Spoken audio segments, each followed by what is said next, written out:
What's going on, guys? Welcome back to another episode of Renegade Animation on the Renegade Pop Culture Podcast Network. My name is Mike. I will be your host for this evening. Joining me, as always, is the animation guru, Cameron.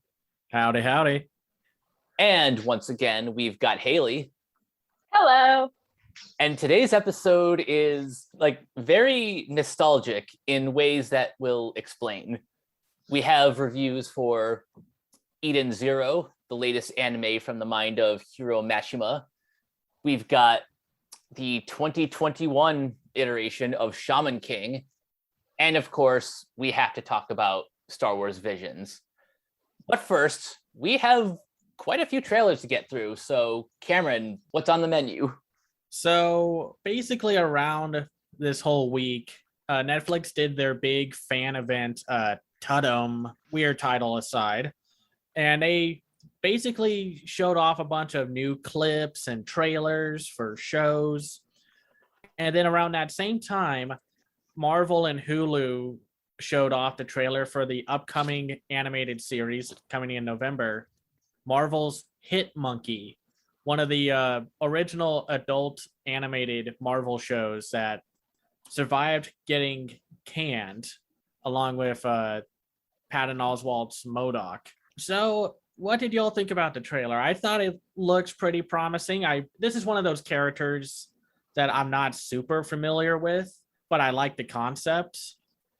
And the voice cast is great, with Fred Tatasciore as Hit Monkey, Jason Sudeikis as the ghost character.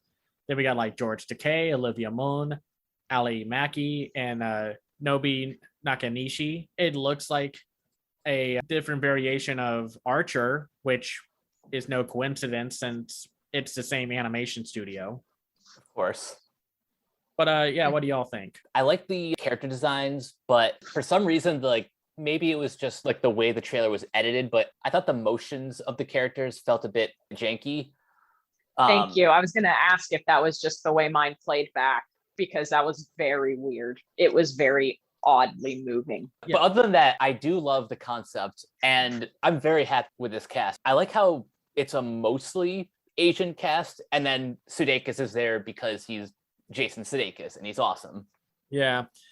No, the animation looked a bit rough, and I don't know if it's just because of the teaser or how the trailer's edited, or it's the fact that the animation studio is currently going through some issues about getting better working conditions and such. And it could be a multitude of things, and we don't know until we actually see the official trailer and when the show comes out November 17th. But it looked like they were trying to take the Archer way of animating and then trying to make a Powerhouse or a Studio Mirror kind of action show. A bit of mirrorisms. Yeah, so we'll have to see how that goes. I don't know. That didn't really land for me because the animation looked very odd. No, I understand. It's an odd premise with an out there Marvel character. Granted, DC has Detective Chimp, but also, to be fair, Detective Chimp was played by Kevin Michael Richardson in the Brave and the Bold series, and he was just great in that. But then again, I love Kevin Michael Richardson. But same. So. Yeah, he's great. So then the next thing we had was a show that I think Netflix wanted to kind of bury when they were doing their here's what's coming in October, because they released the trailer separately from the what's coming to Netflix in October video, and it wasn't part of the Tudum lineup. It's called Adventure Beast, and it's a 12/17 adult animated comedy hitting in October, and it's about each episode follows Bradley Trevor Grieve, a semi-indestructible wildlife expert who travels the globe studying and rescuing animals. Along the way, he shares with us truly astonishing, sometimes risque facts that other wildlife shows would be too polite to mention. BTG is joined on these expeditions by his fearless junior field assistant and favorite niece, Bonnie, his fearful of absolutely everything senior field assistant, Diedrich. Jungles, deserts, oceans, glaciers. No matter where the missions take them, the team constantly finds themselves surrounded by all kinds of fascinating animals that are just waiting for the chance to kill them. And every adventure is told through BTG's unique voice and twisted view of nature. So here's what came up when I watched this trailer. This kind of comes off like the animal episode of WTF 101. I don't know if y'all seen that online series by the College Humor people. I vaguely remember it.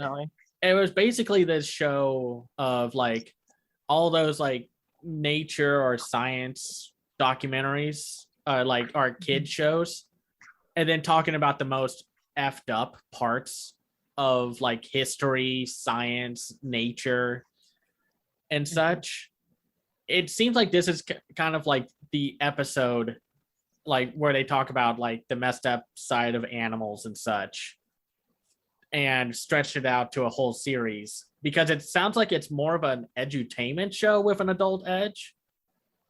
And it has this interesting pop art look to the characters. So I'm not really ready to call it a bento box look.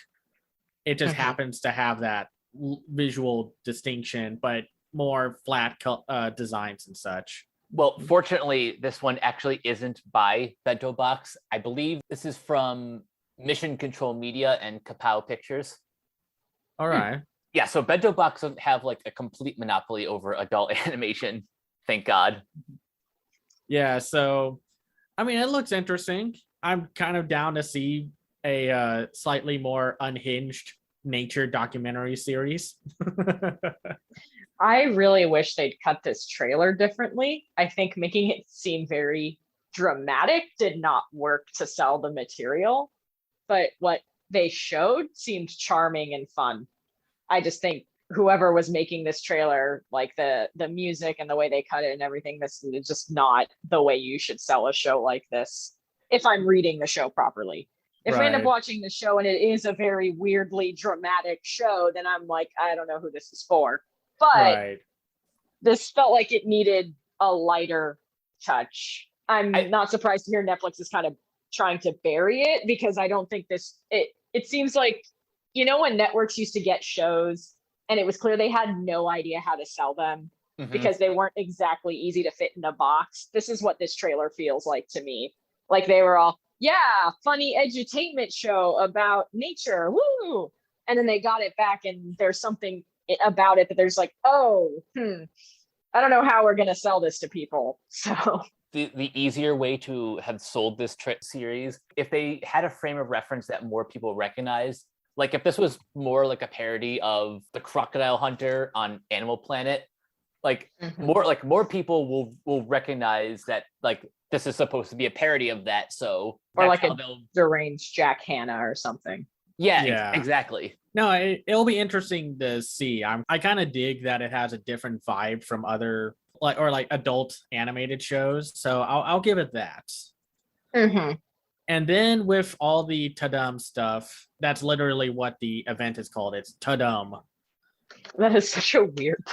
Well, it's supposed to be the sound of when Netflix boots up. You know, the da-da. Yeah, it's complete onomatopoeia. Yeah. I would never write out that onomatopoeia as Tadum, but okay. Yeah. So on top of some announcements like Agretsuko season 4 coming in December. Yay. Oh, I can't wait. Mike, I apologize that I had to force you to watch 3 direct like seasons in a row of this. Worth it. Yeah, for an episode last year. Because it's like, oh, this is the show you should binge all 3 seasons in a row for. And of course, I'm very excited for this. Next year, we're getting season 2 of the CGI Ultraman series. And yes, this is different from the Ultraman movie that's getting made. This is the follow-up to the anime series from Production IG that's based off of the manga. And I love the teaser image because you see Ultraman Jack, Ultraman Taro, and Ultraman Zophie among the Ultraman, Ultra 7, and Ultraman Ace. Sorry, I'm a huge Ultraman nerd, so... One of these days, we'll do an Ultraman special. Yeah, maybe when the Ultraman film comes out, that'll be kind of fitting. And then we got a new show from Studio Bones. They are, of course, the studio behind My Hero Academia. And they revealed the trailer for Super Crooks. This looks great. It's also based off of the comic by Mark Miller. Which is the only red flag. Yeah. Mm-hmm. And, isn't this the same guy who did like the Kingsman and such, or am I thinking of someone else? Nope. He worked on Kingsman, Kick-Ass. He wrote the comic for Civil War.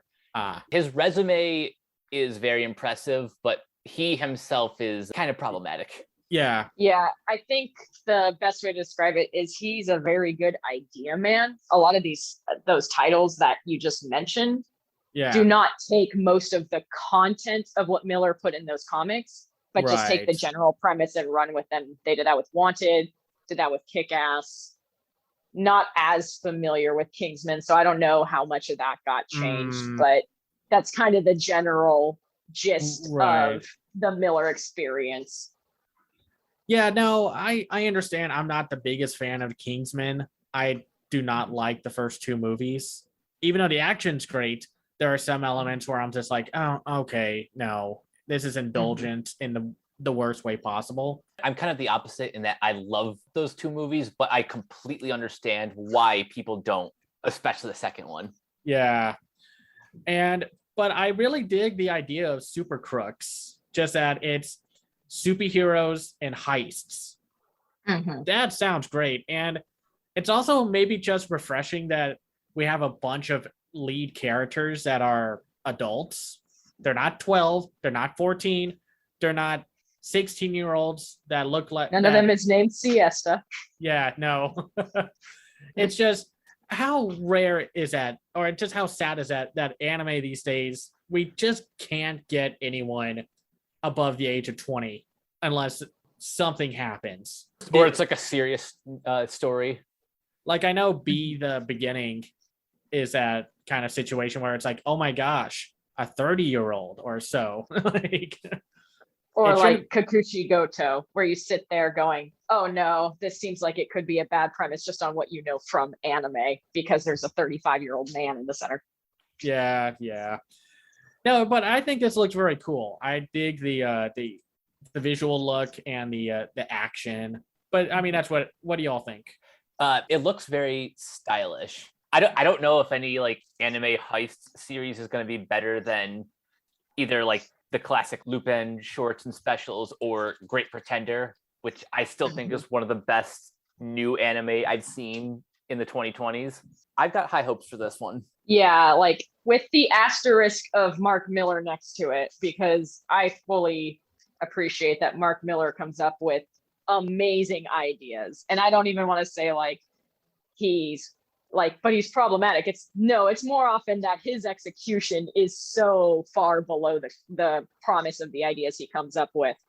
So with that asterisk, if they just took an idea and ran with it, this could be really, really great. And it looks really impressive. I think it was my favorite of the trailers that has come out recently, that it looks like it's got a lot going for it. And Bones does quality work, so I'm excited. Yeah, no, I saw the Josie the Tiger and the Fish, which was animated by Bones, and it's just a visual marvel. I love that movie so much. I mean, granted, I know Bones did the case study of Anita's, but that's not the studio's fault that some parts of Anita's turned out to be ick. But the parts of Vanitas that turned out to be ick had nothing to do with how good it looked too. Yeah, of course. If nothing else, it's going to be beautiful. Why am I wanting to call it Street Heist? That's not what it was called. Yeah. And then we also had a new trailer for the new film by Studio Colorido, who did Penguin Highway and A Whisker Away. It's being directed by the same director as Penguin Highway.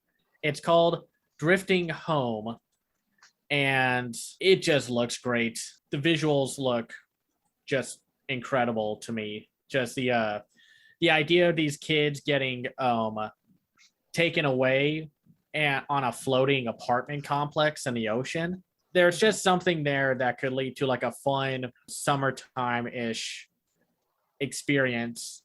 I hate that we have to wait until next year, but I'm sure Colorido is really busy with a bunch of those online Pokemon shorts and what have you. And of course, they made one of the shorts for Star Wars Visions. So, I mean, I don't know. I think Drifting Home looks good. Yeah, there's something about the music in this trailer that really kind of it was very effective for the tone that they were going for. There's something about even just the concept of a drifting apartment complex that kind of feels like a more nautical version of Howl's Moving Castle. Yeah, I could see that. Yeah, this definitely had some Ponyo vibes, boating through abandoned buildings and such. It does look great. Yeah, no, Studio Colorado has been putting out some really good work. So we'll just have to see. I wish we didn't have to wait until next year. I know. I wish this trailer had a little bit more in it. Yeah. Yeah, no, that's a problem. It's a teaser. And then to give it kudos, it is a teaser. It teased us a movie. It's not like Illumination where it's like, here's the whole movie in the first teaser. And it's like, okay. That is the Illumination way. Yeah. I mean, nothing against them. The people at Illumination work very hard. They're very talented, but those trailers are bad. Man, I love Illumination. And Yeah. that's a controversial statement. But yeah. No, and then we also got a trailer for Arcane, which is the animated show based off of the popular League of Legends game by the Riot Games. Arcane looks good. I like the visual presentation of its CGI. It takes like a Spider-Verse approach to or like a Mitchell's versus the Machines approach, where it has like this cool painted look to the CGI figures, and it has like a bunch of visual pop. And Ash Brennan directed this. What did y'all think about this trailer? So I know nothing about League of Legends except for the random K-pop tie-ins that they do. So, which always struck me as very odd. Like I have no context for them. They just show up in my playlist and I'm like, okay. It's interesting. I guess Twice is doing this now. But this was kind of the exact opposite of what I would expect of League of Legends, knowing the minimal things I know. It was very compelling, kind of a rote story about the cycle of revenge and whatnot, but the animation is absolutely stunning. Like this is very unique style of animation for a show. I've seen this in video games before, but to translate that into an actual television show, it's very interesting choice. And I think if nothing else, it looks like it's going to be absolutely beautiful to behold. So, Mike, what did you think? I love how this series looks. It looks like an oil painting kind of come to life, and this is this is supposed to be like 3 episodes, so the whole story is 3 acts. This was probably intended as like a kind of longer movie, and that's why it looks fairly expensive for a television series. Yeah. But that's great because it means we actually get to experience like visuals that you don't really see often in animation television, and that's in general something I've loved about the streaming era. Kudos to like Netflix, Amazon, and so on for letting more distinct visuals get made instead of just following what everyone else is doing. I mean, granted, we still get a lot of those situations where it's like, oh, this show looks like the other show. Is it because it's by Bento Box? Oh, yes, big shock. Not really. I'm hesitant in terms of talking about it for the podcast because Riot Games, the developers of League of Legends, are going through their, even before Activision, what they're going through right now is basically what's going on at Riot Games. And I don't know. I'm conflicted about covering it because I don't know. I'm not sure we're going to talk about it, but the trailer did look really good. We'll cross that bridge when we get there. Right. And then I guess some opening credits trailer was released for some adaptation. I don't know. I think it's called like yodeling bebop or something. I don't know. Okay, fine. Whatever. Let's talk about the Cowboy Bebop opening credits that were released. So, this is for the live action show with John Cho as Spike Spiegel. And, I understand why people are very upset about this because, Cowboy Bebop is like the greatest anime ever made, or like at least like one of the top 3 best shows ever made. It's on everyone's essential anime list, basically. If it's not your number one, it's in your top 5 somewhere. Yeah, and it was like one of the first anime to really break out into the US, because the original show was not a huge hit in Japan. It was actually like one of those cases like the Big O, where it was much popular over here in the States than in its home country. And I give kudos that they're wanting to please like the fans who are kind of hesitant about this whole show. I mean, and just the track record for live action anime adaptations is dire. But, you know, I don't know. I think there are some things where it is like, you can't create this in live action. It just won't translate. Like some of the running sequences, because they basically recreated the opening. And when Spike and Jet run, when they try to recreate that, it looks off. It doesn't look good. And it seems like they're kind of taking like different story parts to introduce them into the trailer, which is interesting. And then I think like, man, I don't know if this is going to work. And then they show a cute little corgi, and the corgi's the best thing ever. So if you hate this show, that means you hate that corgi, and then that means I hate you. No, I'm kidding, of course. I'm kidding. But what did you all think about these opening credits? As much as they tried to, you know, recreate such an iconic opening, even down to, I don't even think this is a new version of Tank. I think they just used Tank from the original. No, they did.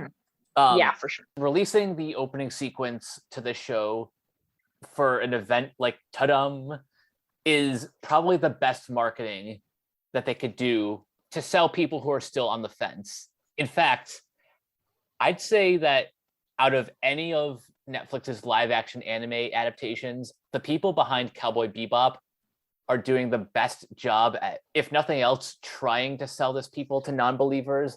You know, they've been telling people, oh, this isn't just a straight adaptation. This is like an extension of the anime. Bring back Yoko Kanno to compose the score. Like another attempt to win fans over. The only casting choice that I'm actually in agreement that probably should have been like an actual Asian is the actress for Faye Valentine. Danielle Pineda is Mexican, which fine. If they're changing the ethnicities, then fine, whatever. You can do that. But other than like those few reservations, I am totally in on this. Well, for context, the problem that people have with Daniela Pineda playing My Valentine, I got my Yu-Gi-Oh. My Valentine is a very different character. Oh, sorry. Last names. Come on. Faye about to attack with her perfume cards. Yeah. No, the context for the situation with the Faye Valentine casting is that Faye is canonically in the show from Singapore. So yeah, I just want to make sure that was known. And I like John Cho. I'm sorry that a lot of people are kind of bringing up his age when, you know, Keanu Reeves is doing John Wick and he's like in his 50s. So the age doesn't bother me. I think Mustafa Shakir as Jet Black, I think that's going to be a lot of fun. And it's going to be interesting to see Alex Hassel as Vicious. Mm-hmm. I'm curious to know when they're going to bring in Ed, because Ed is the best. And we'll have to see. I want to see an actual trailer. I want to see the show itself. And we will. Right. And we will in November. The credits, like you said, some of the stuff just does not translate well from animation to live action. But I appreciate the thought in being like, we want to tell people that this is going to be accurate to their memories, even though some of this stuff, like the running, looks completely ridiculous, or John Cho picking out of like a weird, picking food out of a takeout box in like some weird parking garage. That was a shot that stuck out to me. It's like, what the hell is going on here? But like the shots from the actual, what that seemed like they're from the actual show itself, like setting up the conflicts and what's going to be happening in the show. That I think sold me more. Like the single shot of who I assume is Juliet crying that one tear. I'm like, okay, here we go. Here's the pulpy noir stuff. This is gonna be interesting. At the very least, even if it doesn't work, it's going to be faithful to both the tone of the original and like the points and purpose of the original. That's all I'm asking for, is right, just to get the tone and the spirit right. Yeah, no, that's all I'm looking for. And I know some people were like kind of pushing back against the fact that they basically recreated the tank opening. And it's just like, well, wouldn't y'all have just complained that if it did something different, that it's like, well, it's not like the show. It's like, it's that ultimate conundrum between what I think film and TV fans, like pop culture people, can never quite figure out. Do you want something new? Or if they're going to adapt something into live action, do you want it to be as loyal as possible to it? I say this all the time. Fans don't know what they want. They only know what they don't want. To me, personally, the poster for this show looked worse if it's just the three of the main characters with their backs to us, like standing there with guns in their hands. What are you doing? This is so generic. Get that one where they're all like in one of those police like measuring backgrounds and such, where they're like, where they all have different poses and such, where like you may not know anything about the show, but you look at the posing and you can tell what kind of character they are, like what their personality and what kind of mannerisms they are. I'm not too bent out of shape with the god dang it, say her name correctly, Faye Valentine. I was about to say my Valentine again. So Cameron really wants a live action Yu-Gi-Oh. Got it. Gosh, can you imagine what that's going to look like? Especially with the hair. Put that monkey paw away now. Yeah. Before things get out of hand. No, I know Netflix is just like, we could do a Yu-Gi-Oh anime. That'd be a great idea. And it's like, no. Anyway, I'm not so bent out of shape about Faye's different wardrobe. I understand it's iconic. And there are some misguided comments I've seen where it's like, well, cosplayers make it work. And it's like, yeah, but there's an absolute difference between cosplaying and acting. Yeah, I was gonna say, are cosplayers doing like high kicks and action scenes in their outfits? Usually not. That's just one consideration for an action show. Yeah, and that's the thing. You look at the original outfits and it's like, yes, the look is iconic for a reason. She's like one of the original very hot anime women. But you cannot make that work in live action. And then finally, we have the Inside Job trailer, the new show by, well, it's executive produced by Alex Hirsch, who made Gravity Falls, and is created by, Shion Takeuchi. Well, I saw the preview for this show back in Annecy.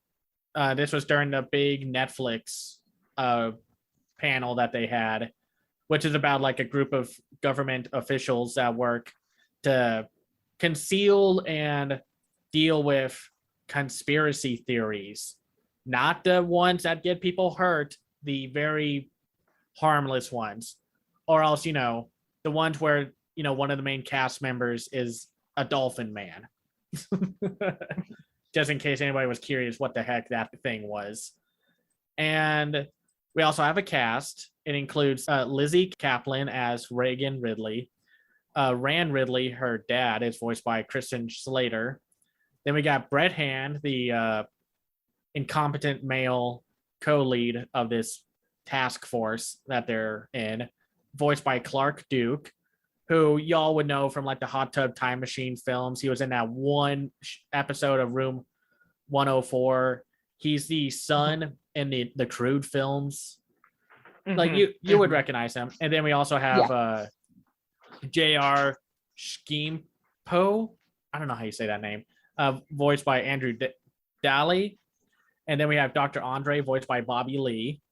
And then we have Glenn Dolphman, voiced by John DiMaggio. Perfect casting. Yeah, Gigi, voiced by Tisha Campbell. And then the walking mushroom thing is voiced by Brett Gelman, which this will be his third time this year alone voicing some weird thing that the government would rather you not know about. He's the fish man you see in Arlo the Alligator Boy and the TV series I Heart Arlo. So it's very amusing in that regards. So, of course, you look at the show and it kind of looks like Rick and Morty, which I get. It has that visual distinction. What did y'all think about the overall show? Haley, you start. I actually was very intrigued by this, which is funny because Rick and Morty is like one of the things I just cannot stand on this earth. I'm so sick of that show. I can't wait for it to end. Honestly, so I never have to hear about it again. Yeah, no, I understand. I'm getting there right now. So no, yeah, but this, I think what helps is that the trailer sells that there's a very strong character at the center of it. It feels like from this trailer, I know who this person is. I also know who this person is because everyone knows this person from their office who is really doing their best, but just is the worst at people skills. Right. This reads kind of like a ridiculous version of The Office that also has kind of a person of interest plot grafted onto it. And whether that works or not is that could vary wildly in quality, but what they've shown in the trailer is very promising. And I think the central lead has extremely strong voice actress just based on this trailer alone. Yeah, she seems like she is firing on all cylinders with this character, like really inhabiting them. Yeah. So this was very exciting. The animation on this trailer was like a second off from the dialogue when I was watching it, which I was pretty sure was a YouTube issue. Yeah. But the material was so strong that I didn't really notice that until the end. So, vote of confidence that they didn't do the Happy Madison thing of shoving all the good jokes into the trailer. Right. The animation is a lot more expressive than most adult animated shows.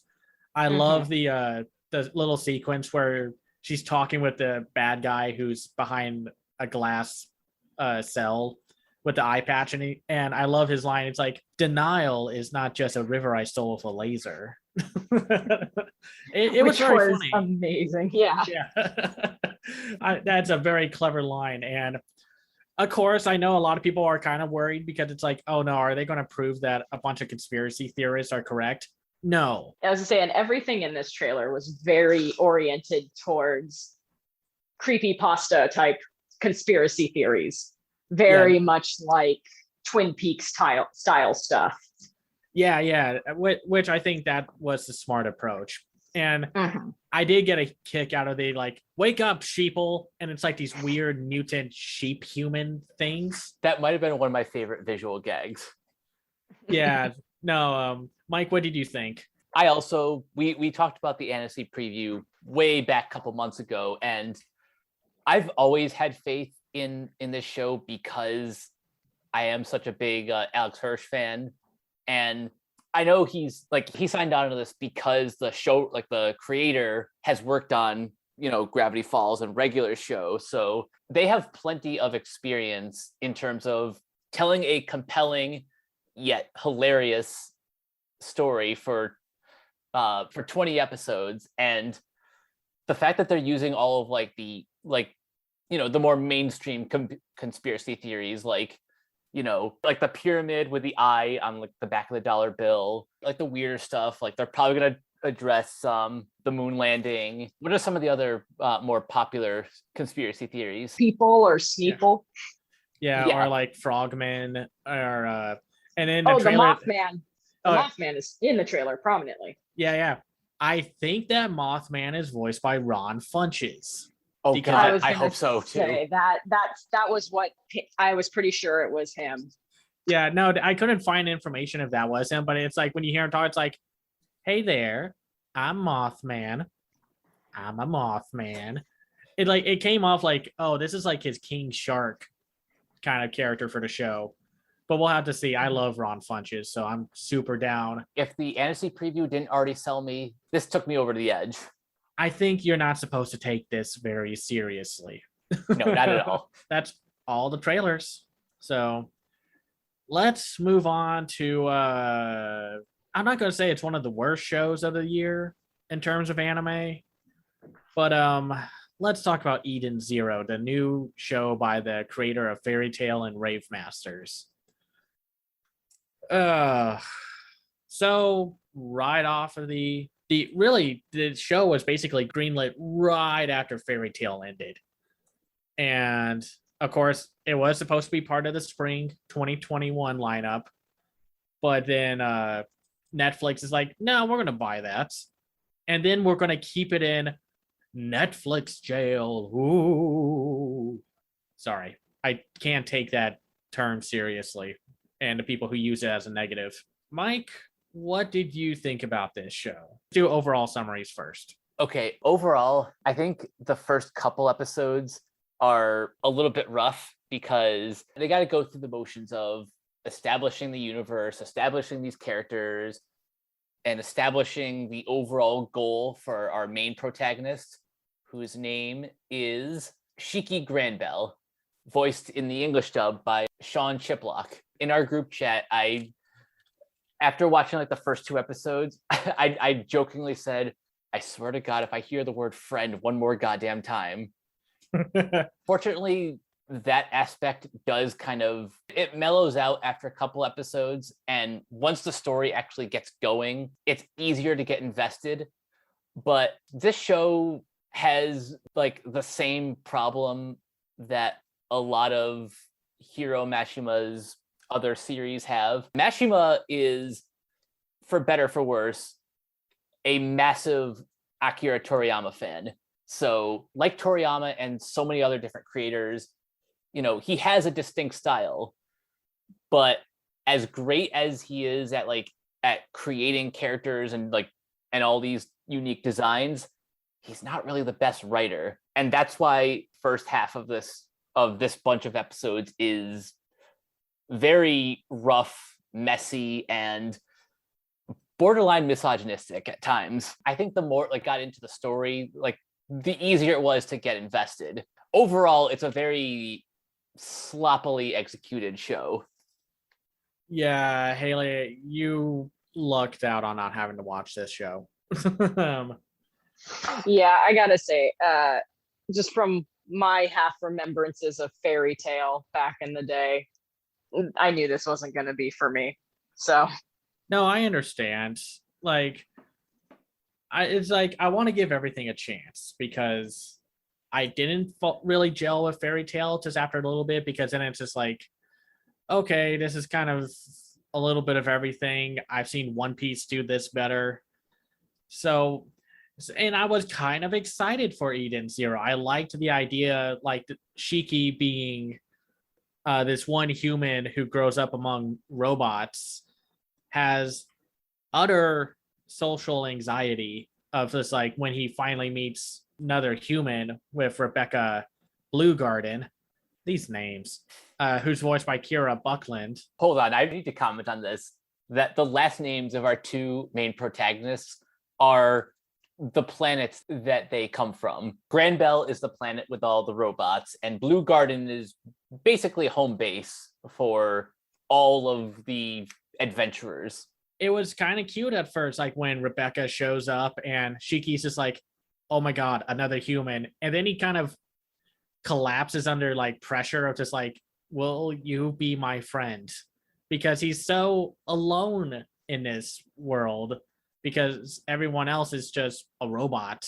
I was okay, this is kind of interesting, kind of funny to see the main character in the same vein as the male lead from How Not to Summon a Demon Lord.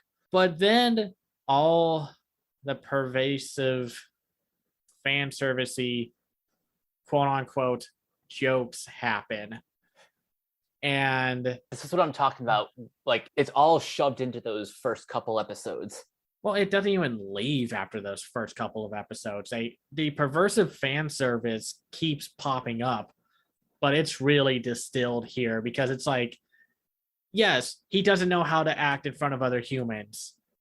Even then, he probably should have known that, yeah, you don't just grab a girl's chest.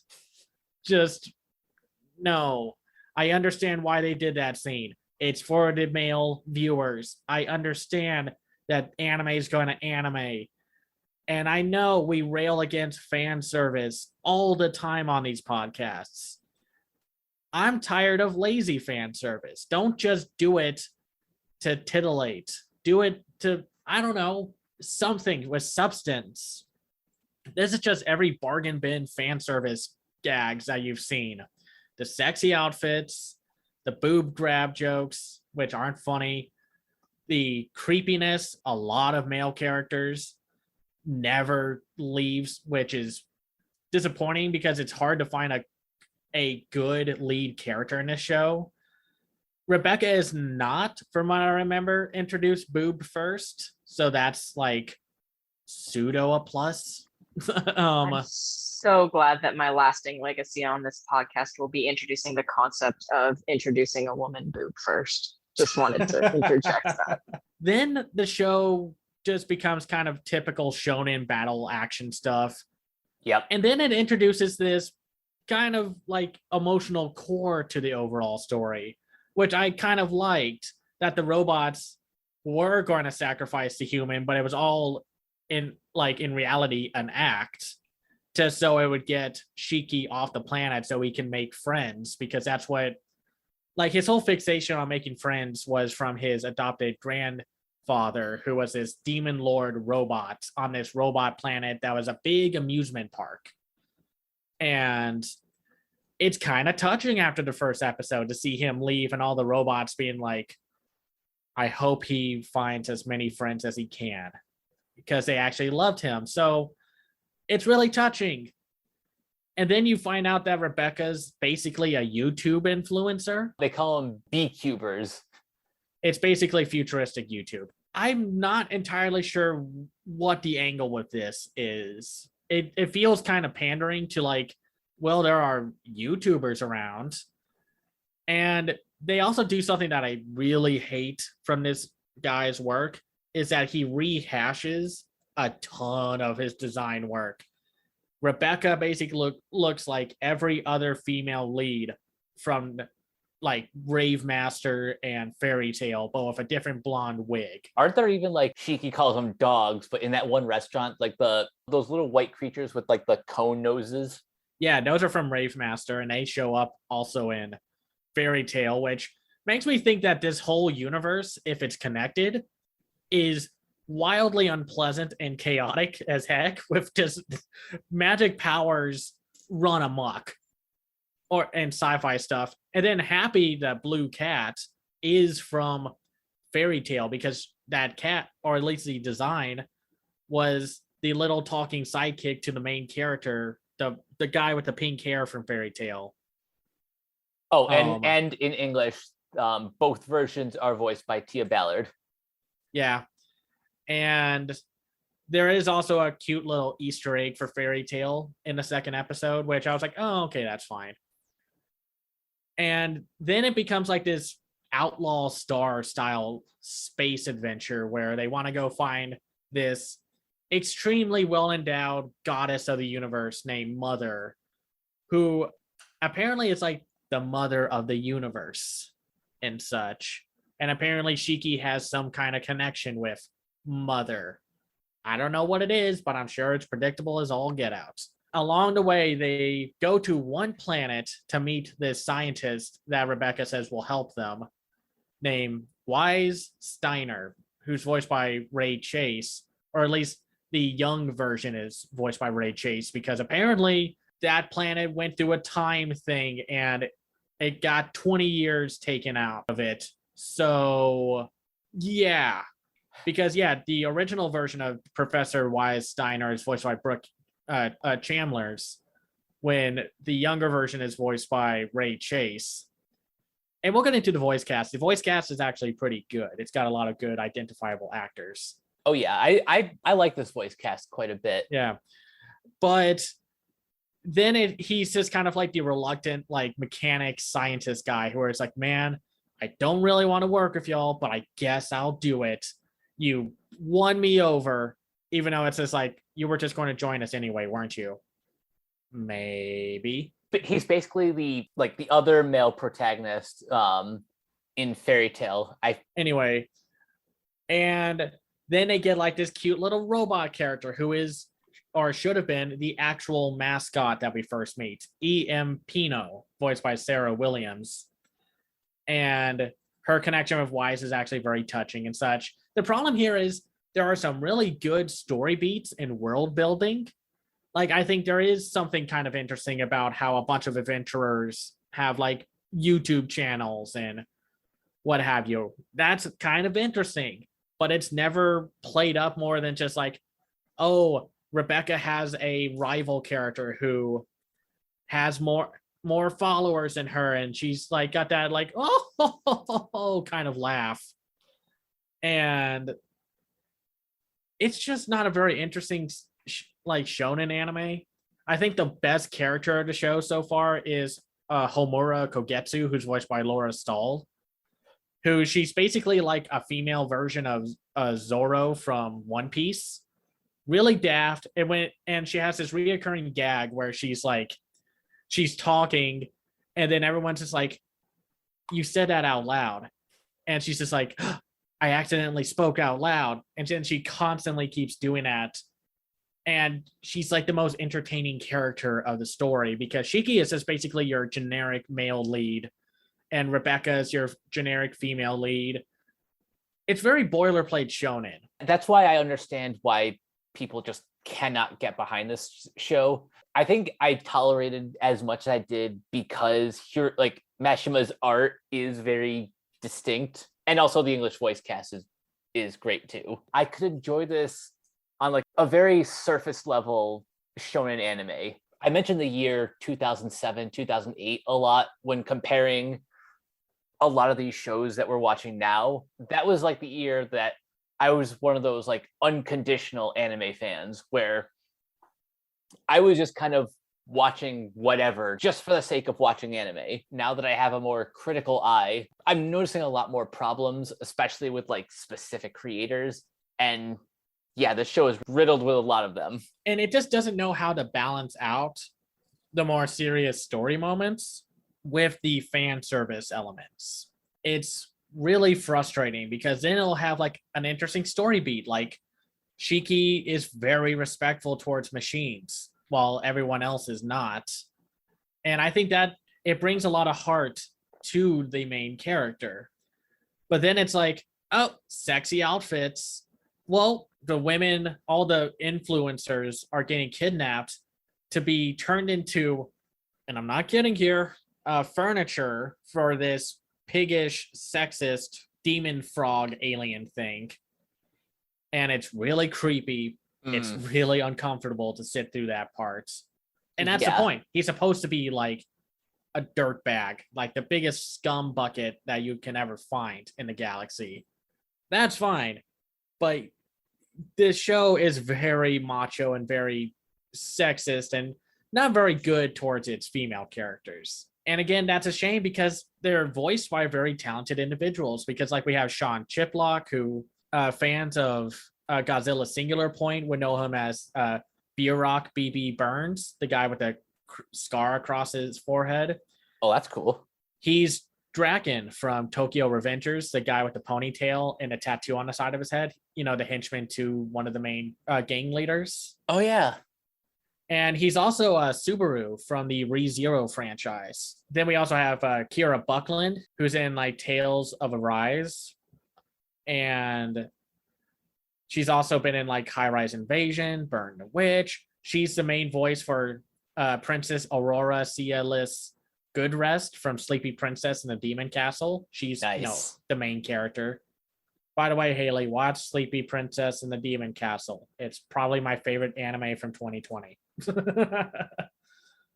And then we had Tia Ballard, who she's in everything. She's in the current dub for Sunny Boy. She plays Mizuho, the one with the Amazon.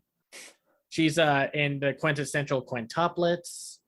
Then we also have Ray Chase, who By the way, a lot of these voice actors popped up in Vinland Saga, and I can't. It just feels interesting coincidence. And he's also in Demon Slayer. He's Tengen Uzui, one of the high-ranking slayers. He was just in Malignant as the voice of the main villain. Yeah, he's also in Tokyo Revengers. He's Jin Akaishi.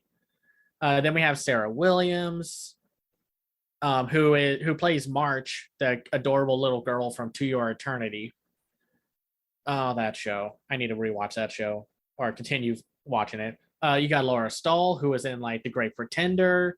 She plays Yuri from Battle Game in 5 Seconds, the blonde. Oh, nice. And Laura Stahl also voices Tao Ren from Shaman King. We'll get into that soon. And she's also the love interest in Dorothy from Great Pretender.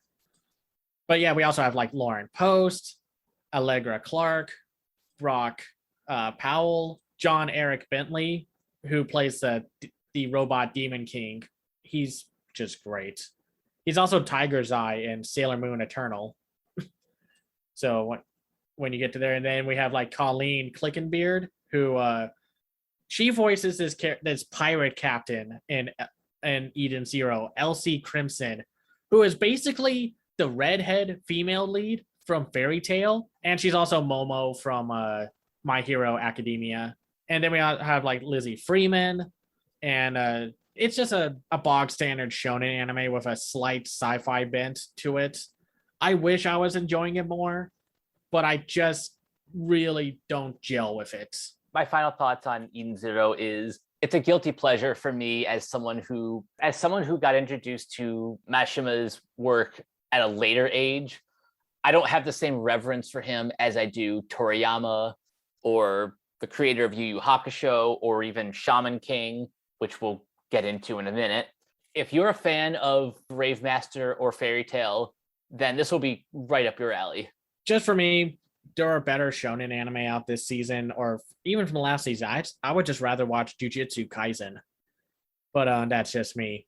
We got to talk about Shaman King. Which I am so very excited about.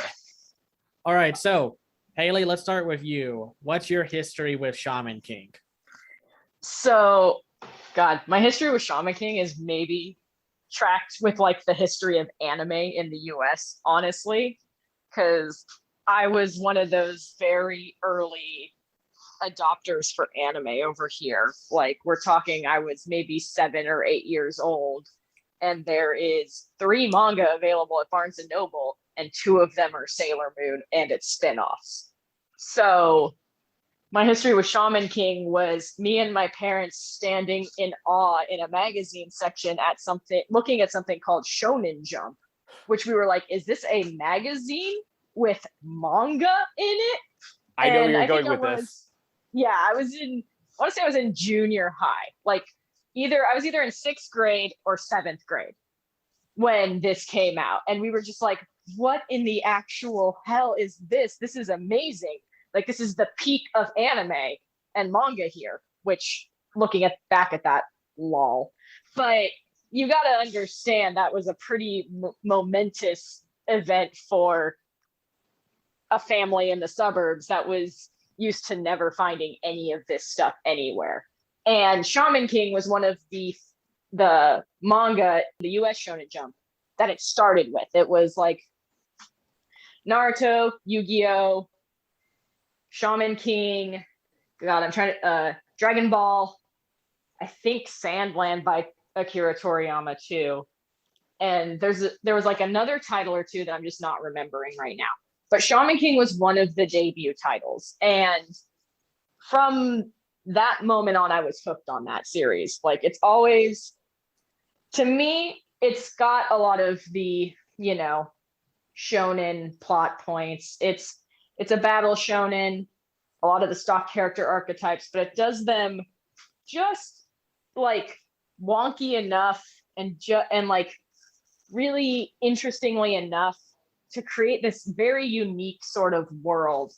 And I say world in a literal sense because it's one of the few manga still that I feel like has some sort of perception of a global world outside of just I'm a teenager from Japan and now I'm fighting a bunch of stuff. It's definitely, it's still unique. Like they're reprinting it right now, and all of my old volumes of it from 2004 are in a box somewhere. So I've been rebuying the Kodansha reprints. And I'll, like, some of it hasn't aged well, but a lot of it still really holds up as interesting and out of the ordinary for the shonen genre. Shaman King has been one of my favorite things ever since almost 20 years ago. So that's where I'm coming from this. That's awesome.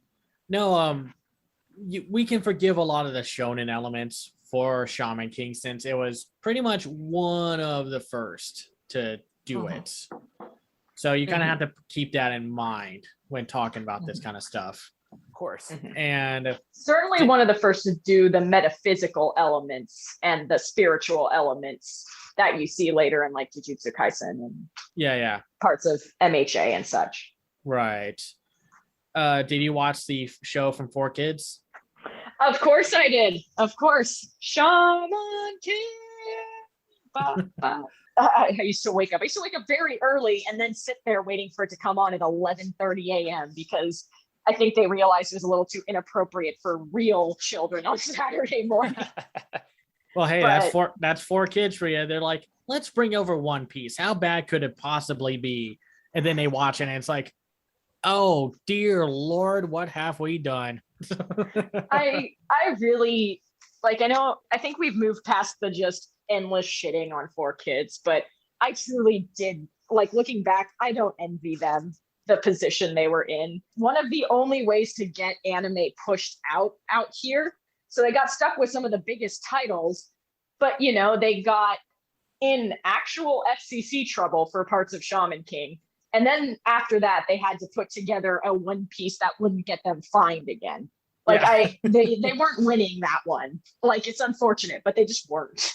Yeah, no, it's a shame. And that's, I think a lot of anime fans, or at least newer anime fans, do not understand what things were like back then. I don't know. Maybe I'm sounding like too much of an old man sitting on a rocking chair on a porch being like, back in my day, we only had 3 anime distributors or something like that. And you trying to explain to someone that to buy anime or to watch anime, you had to go to a Best Buy and buy one DVD, which had 2 to 4 episodes on it that cost you $30 USD and was sometimes marked up because of the demand for them. And that was how, and then you bought 5 different volumes of that. And that's how you watched anime in like 2007. Even before that, I remember like a very young Dragon Ball fan collecting like the VHS tapes where if you line them up, like you get like the complete image on the side of the cassette tapes. Oh my God, I forgot about those. Yeah, no, I loved those. Dredged up a memory of me buying Tenchi Muyo tapes in Mervin's. Good Lord. With 2 episodes on them. Oh gosh, I remember when anime used to only have 2 episodes on each. I remember renting the original Final Fantasy OVA that came out, which God. it was only 4 episodes, but you could only watch them on 2 different VHS tapes. And that was new to me because I was thinking like, oh, so there's only like 1 episode on each tape. Okay. Not realizing there was a second episode because, I was new to anime and such. Mike, what's your history with Shaman King? So like Haley, I have a similar history with walking into Barnes & Noble on, a random either Friday or Saturday night, stumbling upon probably one of the earliest US Shonen Jump issues. Like this was when Shaman King was like, just starting its run in print. I was reading this and instantly hooked. I only ever saw 1 episode of the 4Kids dub, but years later, again, 2008 was when I had my first big anime phase. I watched the entire 64 episode run of Shaman King in Japanese, which is why I got so excited when, in watching the new series, episode 5 ends with Megumi Hayashibara's song Oversoul, which was the Oversoul. which was the original Oh. opening for Oh. the 2001 series. And I love that song. I turn it on just for that nostalgia blast every so often. Shaman King is just it's a great series, but with the caveat that the original anime ended like at a very awkward time, like before the manga actually concluded. I'm hoping that the new series gets to tell the complete story. We'll get more into that later. I was gonna say, if I can interject right now, just to give some historical context, just a bit on what you're saying as well. So not only did the anime end, the first anime end before the manga was completed, the manga was unceremoniously canceled before the climax. Oh, So gosh. Shaman King for a long time was very much one of the black sheep shonen shows. Like, it wasn't like Bleach. Bleach was the other one that started in the first Shonen Jumps. I can't believe I forgot that. Oh my God. Bleach and Naruto and Dragon Ball, they were always like the big three. And One Piece. One Piece was the other one that started. I forgot the two biggest ones that started in the first Shonen Jump. Good work, me. But anyway, those are the big titles. And Shaman King's popularity, it hit off with a bang, but it gets very weird and esoteric.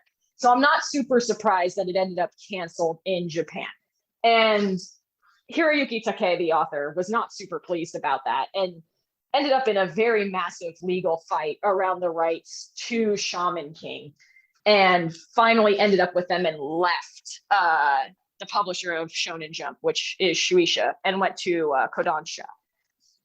Eventually, I think this was also after the kind of disastrous explosion of Karakuri Doji Ultimo, just one of my favorite weird ass mangas that makes no sense. Like, it's a very weird series. But by that time, the cultural reappraisal of Shaman King in Japan grew to kind of a fever pitch where people were demanding, they wanted an ending to this. The series had no ending. It was canceled before it ended. It was literally canceled on a chapter of Manta and Anna discussing what they had to do in the climax to like resolve the entire story. So when it went, I don't remember if the series ended before or after, like permanently for sure ended before or after Takei went to Kodansha. It was totally rewritten for the end and then exploded into popularity. Now there's multiple side stories and spin-offs that are going, sequels, merchandising. It took a very long time to become the kind of pillar of 2000s shonen anime and manga that it is now.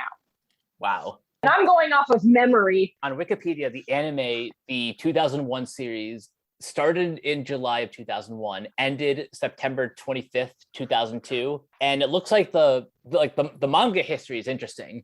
The original manga started in 98, ended in 2004. There's a couple different spin-offs. I guess Funbari Poem lasted about a year. So from 2004 to 2005. And I don't know about the other sequels and spin-offs because there's a handful of them. A good chunk of them are still going. Like, I just read that Takei is taking a hiatus on one of them, but a lot of them there's like 2 or 3 that are still ongoing. So I guess it's now my time to shine in the spotlight, to tell my incredibly complex and emotional journey of Shaman King and my experience with it. I saw 1 episode of the 4Kids show and then never again. I know. I tell such enticing stories that have all the story, the ending, and weight to those endings as a J.J. Abrams project. Sorry. No, I was not one of those. I was a Yu-Gi-Oh kid. So I was busy watching WB and watching Yu-Gi-Oh and not 4Kids' wild journey of having a program block. I watched it because I was like, I think I was at like one of my sister's volleyball tournaments that was like away from Austin. I think it was like in Seattle. And I turned on the TV There was no WB, so I was really mad because I wanted to see the Batman and Yu-Gi-Oh! And Pokemon. Instead, I got stuck with Sonic X and whatever 4Kids brought over at the time. What, like Ultimate Muscle or whatever that food anime was? That might have been the same time as Magical Do-Re-Mi too. Yeah, I clearly watched a whole lot of 4Kids TV growing up. No, and I mean, granted, yes, there was Teenage Mutant Ninja Turtles, but this was during the time period when they were trying to do like a second series to the 2000s TMNT, and that just did not do well at all. And so I was just like, great, a whole hour of Sonic X and one 30-minute episode of One Piece. Joy. And then it's like, oh, Shaman King. Yeah, I've heard about this show. And then I watched it. Was not the first episode. It was like way into the tournament arc, I think. And then it was just like, really? That was it? I don't want to watch this show. So I was really excited to check out this reboot because then it's like, okay, I have a starting point. I can start fresh. And then I guess let's finally get into this. So my biggest problem with this show, and I hate to start with a negative, but it's the one thing that everyone talks about. So I say let's get it out of the way first. The pacing for this new iteration is awful. Well, not awful, but it's like, it's not the worst, but it's so breakneck at how fast it is trying to get through every story beat. Yeah, I'm honestly kind of surprised because they go through, I don't remember too much about the original series, but in the 13 episodes that are available now on Netflix, they like press the gas hard on like a lot of story. I'm both rereading the manga and managed to find the old dub episodes online in, the 7 Seas. And comparatively, I just bought the omnibus with volumes 10, 11, and 12 in it. And midway through that omnibus is where episode 13 ends. So that's like volume 10 of the manga. Oh, and Lord. Lily Rara doesn't show up in the 2001 anime, but the Patch Tribe stuff doesn't start until I want to say episode 25, 26.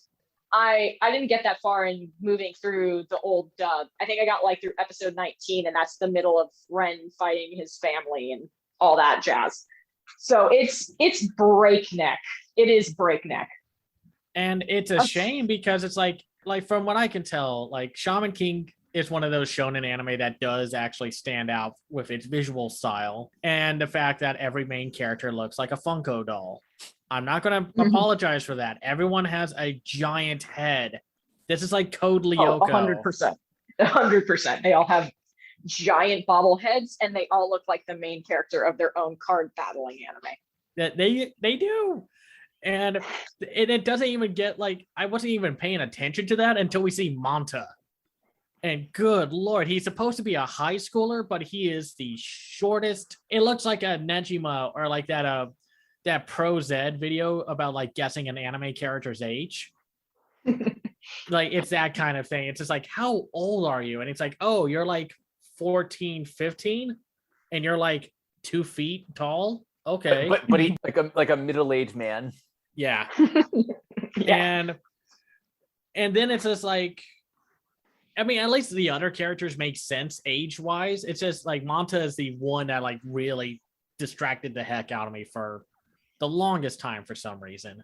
I would argue Ryu is also extremely confusing age-wise. I had to Google it because I told you I thought he was 17. I Googled it, and by the time of the middle of the tournament arc, he's apparently 19. So I'm guessing I'm guessing I'm not totally off with 17, 18, but yeah. He also looks like a middle-aged man. Also, can we talk about the fact that like his hair honestly has a life of its own? Every time we see him like return after being away for however long, he has like a new style to his pompadour, and it's always shaped in a heart. I thought that was very cute, but boy, howdy, does his character not age well in terms of the story. Nope. Ooh. Don't Nope. hit on every single young girl that you see, buddy. It is creepy as heck, especially with your design, because he looked like a 20-year-old hitting on a teenager. So, Which is why I was trying really hard to. I was like, his age is not that far off from theirs. But when everyone else looks like a small bobblehead from like the Care Bears, it's just weird. well, it's the thing with like Yu-Gi-Oh and such. Like Yu-Gi looks like he's 5, but he's in high school, and it's like, And we're supposed to believe he's in a romantic like tug of war with Anzu, who looks age appropriate. And then like, yeah, when he turns into Yu-Gi-Oh, the Pharaoh, he grows like 2 feet higher, and it's just like, whoa, okay.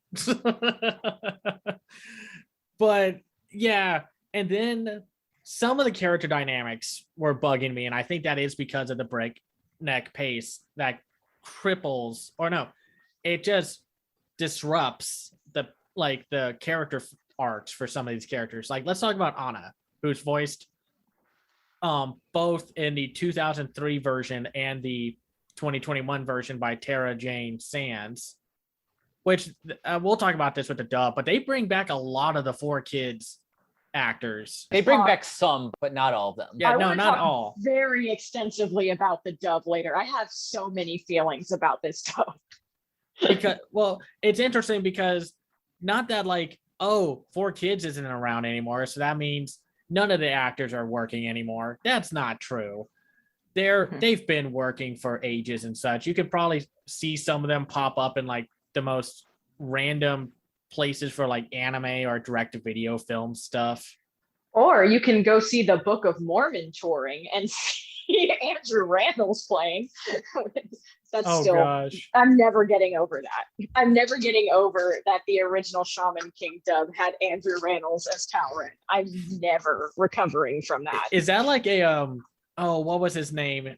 He passed away like 2 years ago. He was part of 90210 and Luke Perry. Yeah, Luke Perry being in that Mortal Kombat cartoon from the 90s or something like that. Oh No. God. So no, Andrew Rannells was dead broke at the time that he did a lot of this stuff. Like I think every time he goes on Stephen Colbert plays a new weird clip of one of his 4Kids days and just watches him squirm uncomfortably about the whole thing. Oh gosh. Not because he was in the touring production of Pokemon Live, which I absolutely saw when I was a child. He was James, and you can find that whole thing on YouTube, and it's wild. But well, by the way, Andrew Rannells has been around recently. He's Andrew and Big Mouth, the gay kid. He's William Clockwell in Invincible. So that's not too surprising because he's kind of in that same troupe as like a lot of the contemporary comedy actors. Mm-hmm. But it is interesting to look back at some of these voice actors and be like, oh my gosh, I forgot that they played some of these characters. Like Tara Jane Sands is Mokuba and such. And it's like, oh my goodness. And then she pops up in like My Hero Academia and such. And it's like, I love this. I love finding out about voice actor stuff. Sorry, go on it. So one hill I will die on is like those 4Kids dubs. They had to cut out a lot. They did a lot of weird editing, did a lot of weird cultural editing that is just borderline. Like, we can argue whether that was racist or not, some of the like rice balls to jelly donuts or whatever. But they cast the shit out of a lot of these shows. Like me, when I was going back and rewatching the Shaman King dub, like, yeah, not all the dialogue is great. Some of it's hokey. But like the actual performances they got out of these people were beyond solid. And there's a lot of really great talent in there. So the fact that they got a lot of that talent back for this dub makes it very, very unique and very special. Like we talk about good dubs in our anime podcast when they do the simul dubs. Like the closest dub to this Shaman King 2021 dub that I can think of is Skate the Infinity, their dub, because it was just, they went balls to the wall crazy on it. And this Shaman King dub is so unique in that it marries like a lot of the old school dubbing kind of, it feels like a cartoon, in the best way. Right. Like, you've got some hyper realistic voices in there, like, I'm blanking on her name, but the woman who's playing Ren now, as much as I really wanted to hear Andrew Rannells come back for this inexplicably, she is fantastic. She does a really Laura, great take on we this just character. talked about her, Laura Stahl. Laura Stahl. Yeah, she plays Tao Ren. And no, it's I guess, yeah, let's talk about the voice cast, because we said, it's a combination of both the 4Kids and the modern day dub. So we have like Abby Trott as Yo. Then we have who I think is great. Yeah, no, Abby Trott does a good job as Yo. And by the way, she's Nezuko from Demon Slayer. Nice. As interesting that is, because of Nezuko having that mouth thing. So I was gonna say, oh, good for her. This is the most lines she's had in a while. No, I mean, she's done a lot. Like, that's the thing. A lot of these actors will pop up all over the place. So it's not like they stopped working after one show. It's just, you always want to hope to get attached to one of these long running shows and what have you. Manta is voiced by Oliver Wyman, who was in both the original 4Kids dub and in this dub as Manta. Same with Tara Jane Sands as Anna. Amita Maru. Sorry, I misread that as an N.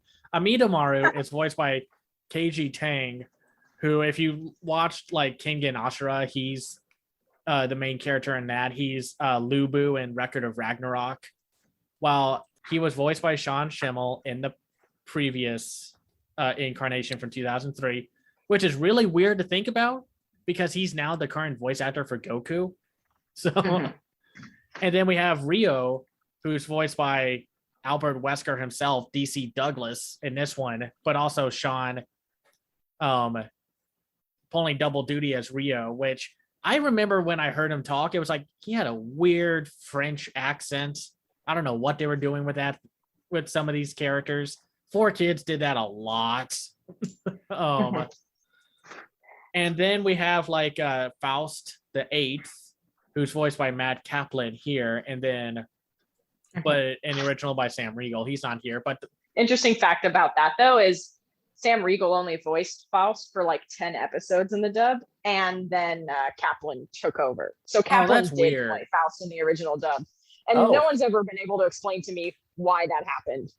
Yeah, probably availability, I'm guessing. I'm guessing that too. And then Horo Horo is voiced by Michael Sinter Nicholas, who everyone would know as like Dean Venture and such, or he's the male lead from Your Name and what have you. He's pulling double duty as both from the original and in this show. And then we have Bernard Forcher as Basin, the spirit for Tao Ren.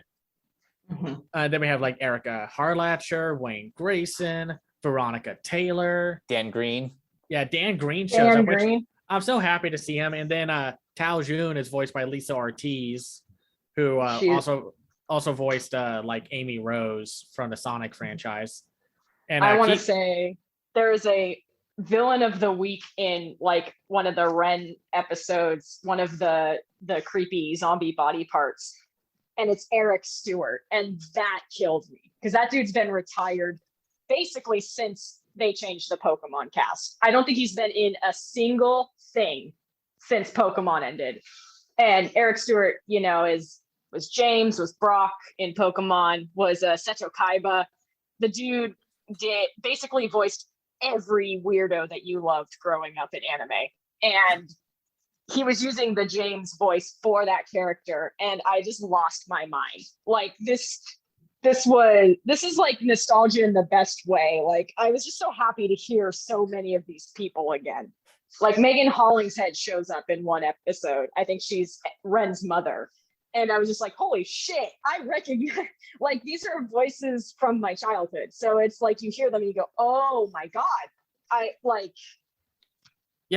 can't say enough good things about this dub. I'm just so glad they couldn't get everybody. I'm not surprised that like Sebastian Arcelis and Andrew Rannells didn't show up, but they really went far to try and get as many people back as possible. No, it's really nice to see Dan Green show up again because he was always such like a huge 4Kids like part of like he was in like everything that 4Kids put out, and then of course a tragic accident like he decided to retire after that, and then slowly he's been coming back and such, and then of course voicing Yugi like every other time, and like the voice cast is really stellar. And I think what works about this show is that like a lot of dialogue is already pretty corny, so the actors just kind of lean into it, which is what I love. Yeah, so and I think that's pretty stellar. I'm wondering how much actually had to be changed from the original show if they got in trouble and such. Granted, I can make a guess of what areas needed to and such, but yeah, let's get back to the pacing because I know we just kind of sidetracked into talking about the voice cast and just how good they all are. There is one thing I want to bring out about the dub cast before we go back to the pacing, because there's a lot of small side characters, and what is interesting is they're getting some very interesting people to do these very small bit parts.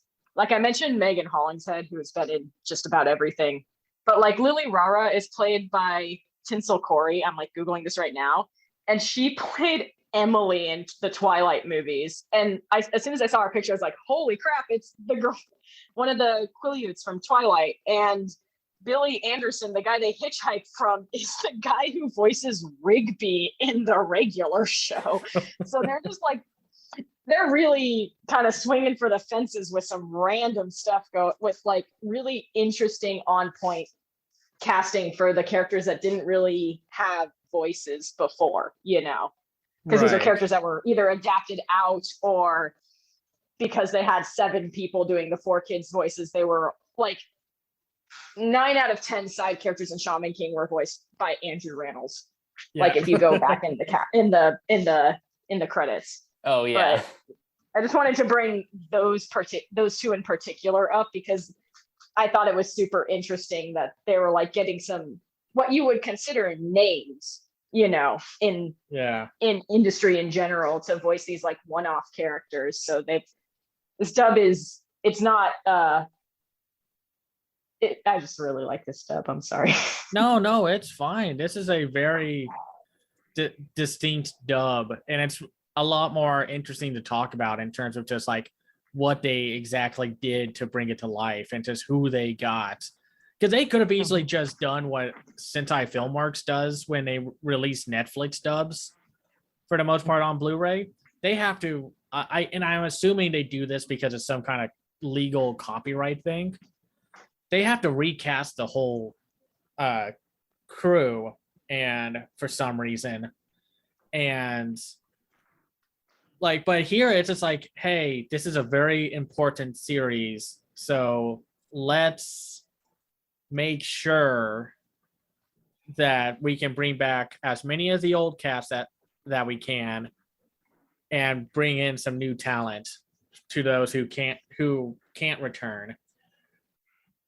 But yeah, let's get back to the pacing, because I think the pacing hurts a lot of the character arcs, because we have like Anna, and I got my patience with her character grew very thin, because it's like they want to build up that she loves Yo and that there's this great romance to build up from there, but there's not.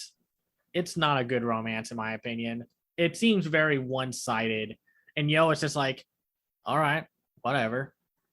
And I don't know, maybe that's just me, that I'm being way more bugged about this than I should. I don't know. Kind of see where you're coming from, but at the same time, I just really love Anna because she's one of those like tough, no nonsense characters that are usually only entertaining when everyone else is kind of a bumbling idiot. No. I mean, what do you think, Haley? So I think the pacing does hurt her arc a lot. One thing that stays with me about Shaman King is the way that Takei lines up panels and creates tension in the way he writes the manga. which gives a lot of characterization to Anna that I think is missing from both the 2001 series and this series. This series is blasting by so fast that you get no sense that Anna has any sort of feelings for anyone, honestly. It takes out a lot of her smaller character moments and the shared glances and shared time that she spends with Yo that's not dedicated to training, which exists in the manga and exists in the 2001 anime. The 2001 anime was made in 2001, so her tsundere stuff is played up a lot. And I gotta give kind of props to the new version of the anime, because aside from her slapping Manta, I almost called him his 4Kids dub name, Jesus Christ. Manta.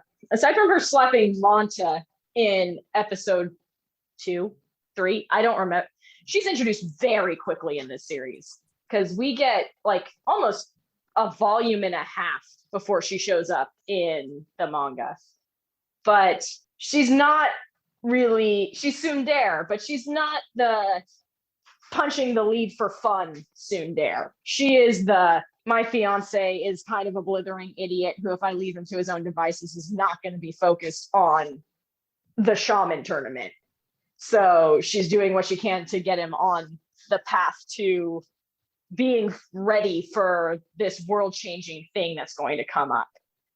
And knowing how the story goes, I know the pacing is going to kind of ruin one of the things that's going to be great about this series, is that it's going to explore a lot of content from the manga that didn't get adapted in the first series. And one of the biggest parts of that, and it's 2 or 3 volumes long in the middle of the tournament arc, is a flashback to why Yo and Anna are engaged. And it's one of my favorite setups in manga history. Like, it's very rare that I believe in and ship the canon ship for whatever a manga is, but Yo and Anna, as they're written in the manga, are a really incredible pair. Like, you really get to grow to love these 2 children, really trying to figure out how to achieve what they want for each other, but are also just incredibly devoted to each other. There's never any like dumb harem shit with them. You never really doubt that they love each other in the manga, and that doesn't come across in this anime, and that's going to make future things suffer. Like, there's the groundwork for some things that are very important has been laid already. Like, the very famous "Can I Sleep Beside You" scene was way too rushed in this version. Like, it's just, it does not have the impact it does in the manga when it comes in the middle of volume 10. You know, you've gotten to know these kids and you're just like, this is significant, because you've seen Anna be vulnerable at this point. You know that she loves him. You know that she's not beating him up. You know a lot about her, even though she's an extremely mysterious figure at this point. And that in particular, that scene is a huge plot point that they go through in a minute and a half. Like, that scene is so insignificant as it's portrayed in the 2021 anime. Maybe it's like, because I know what's going to happen in the future, I'm like, this needed room to breathe. Like, so much of Anna needs room to breathe, because that's part of her character. That's part of her allure, is that she is the one who sits there kind of gazing out the window slowly and is thinking of something in an entirely different world. And that's the mystery you're supposed to want to find out about her. Like, why is Yo standing beside this woman? Why does she draw people in the way she does?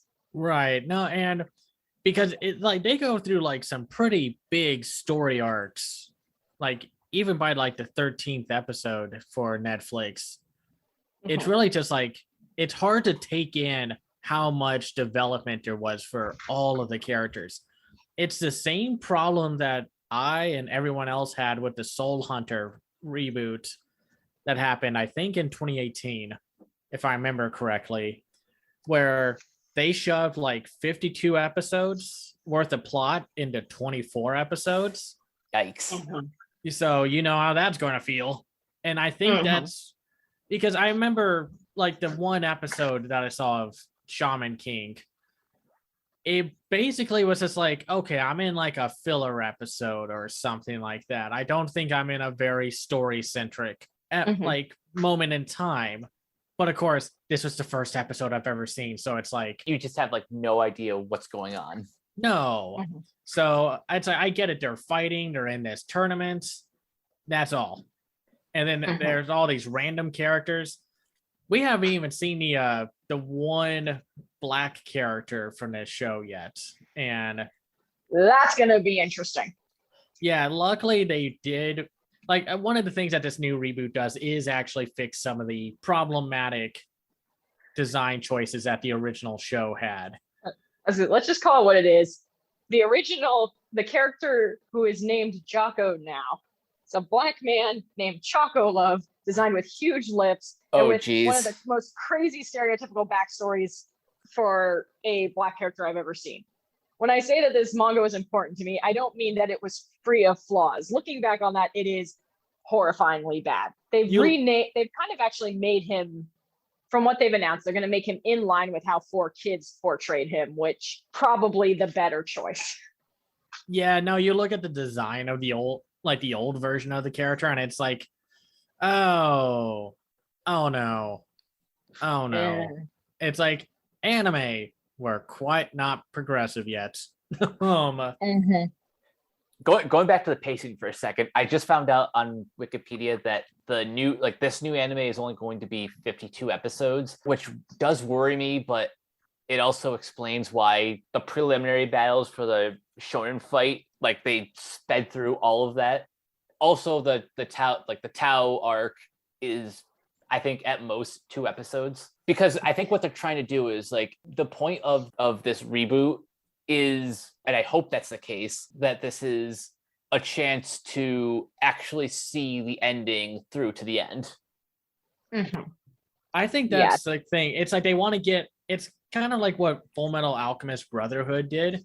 They want to get you through the moments that you all obviously know about, but they want to get to the part where they actually get back to like the story beats that the manga never got to, or like the original anime never got to and such.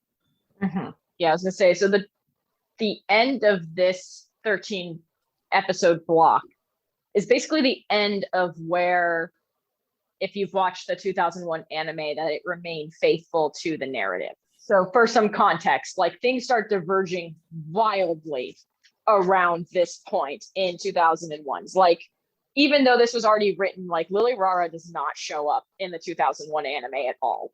So that's when things start changing. Lily Rara, the one who showcases the evil patch, she tries to stop Yo and Ren and their traveling band. No worries. And did they introduce that weird Tanuki and Fox Spirit characters in the original show? Yes. I don't remember them, but boy, those designs are something. That was fascinating to me because their designs have been censored in every single version of this show and manga from the first moment that it came out, except for the 2021 anime.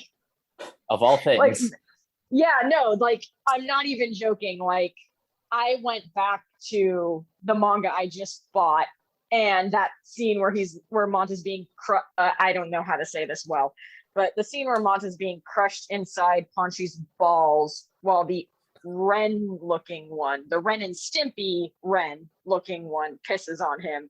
That's not in the manga I just bought, and there's no reason for them to censor that stuff now. That wasn't in the original anime. That was censored in the Shaman King book I had as a kid, because I remember that. I'm amazed that got through.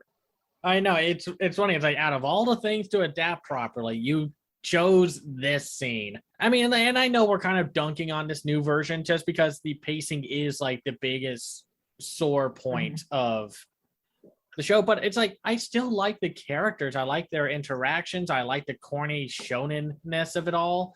I mean, this thing was from like over 2 decades ago. You gotta give it some slack that it's going to feel like an archaic shonen anime. I really like that they kept the setting in 1999 to 2000 for this show. Like they didn't update it. They've kept like no one has a cell phone. People are talking to each other on pagers. Like they've kept all of those vibes, which I think serves the series very well. Yeah. That's probably why I got such a nostalgic blast, even though I never really finished the English dub from 4Kids because I watched it all in Japanese, but it still felt so familiar, like the characters and the setting. One thing I do want to say about the pacing is breakneck, but it's also weird what they decide to focus on, because the one segment that doesn't feel like it's completely blasting through everything is the arc where Ren goes to confront his father. It's about the same length as it is in the original anime, which is weird because it gives it an importance in the narrative that it really doesn't have in the series. Like if you were to watch just the 2021 anime, you would think that one of the central points of this series is Ren taking down his father, which is not the case at all. Like the Faust battle in the 2001 anime went way longer than Ren taking down his father. And that tracks with like the way the characters speak to each other. And I appreciate them keeping Ren as the token evil teammate who everyone knows is evil. And nobody nobody does anything about it. Like that's one of my favorite things about Shaman King is he's just obviously evil the whole damn time. And the only reason anyone puts up with it is because Yo is brain dead. And it's just like, no one who sees ghosts can be totally bad. And it's like, they can. Yeah. No. That guy is right there. Forgives Ren. No one wants to be around Ren. And I am glad they kept that aspect of the show, which is a fun one. It's always that fun, amusing thing where it's just like, aren't you all just giving him too much of a free pass? He just brutally murdered a bunch of people. And it's like, oh, you guys are silly. He's a good guy now. Look at that. That's kind of a smile on his face. Yeah, that's a smile because he wants to murder us. Yeah, but it's still. When did that trope begin? Did it begin with Dragon Ball and like Vegeta and stuff, or is it even older? But because Dragon Ball was like one of the first anime to be in the US, that it just became more popular from there. So asterisk on this, I think it's from Hokuto no Ken, Fist of the North Star. I think. Okay, that makes sense. That would make sense because then it's like, because Fist of the North Star was super influential, and then like that was the series you had to be. And then unfortunately we got stuff like Violence Jack, which sucks. And my memory of reading that very long ago, I'm buying the new volumes now, but they're only at number 2. But my memory of that series is very fuzzy. So it could be Dragon Ball, but something is pinging me, and I think it's Hokuto no Ken. I mean, it would make sense if it was like Dragon Ball, because like Vegeta is very much that character. Mm-hmm. He murdered a bunch of Goku's friends, but Goku's just like, but look at him now. He's going to be a dad. He's great. And it's like, okay, you want to trust the blood psycho killer? Okay, fine. Okay. I hope we survive this. No. So getting back to my point about the pacing, though, I got sidetracked by just Ren is one of my favorite characters ever. Yeah. I love Ren. I had a crush on Ren as a kid. That was weird, but you know that explains a lot of my taste in anime. Yeah. But no problem. But the pacing in this show really makes you think, because we do stop and slow down just a bit to get a lot of this backstory for Ren, and it's relatively, I don't want to say it's well paced, but it's not breakneck paced. So it makes you think that this is way more important than it is. And it's not. Like this is, or in the manga, this is about the average length of time that we go into somebody's backstory. And it just happens to be in like an interlude action sequence kind of thing. Like we get just as much time in the manga on Manta's family in the wake of the Faust battle, which was also very bizarrely censored for this anime. Like, you don't really even know what happened to Manta because it's moving so fast, but he is disemboweled.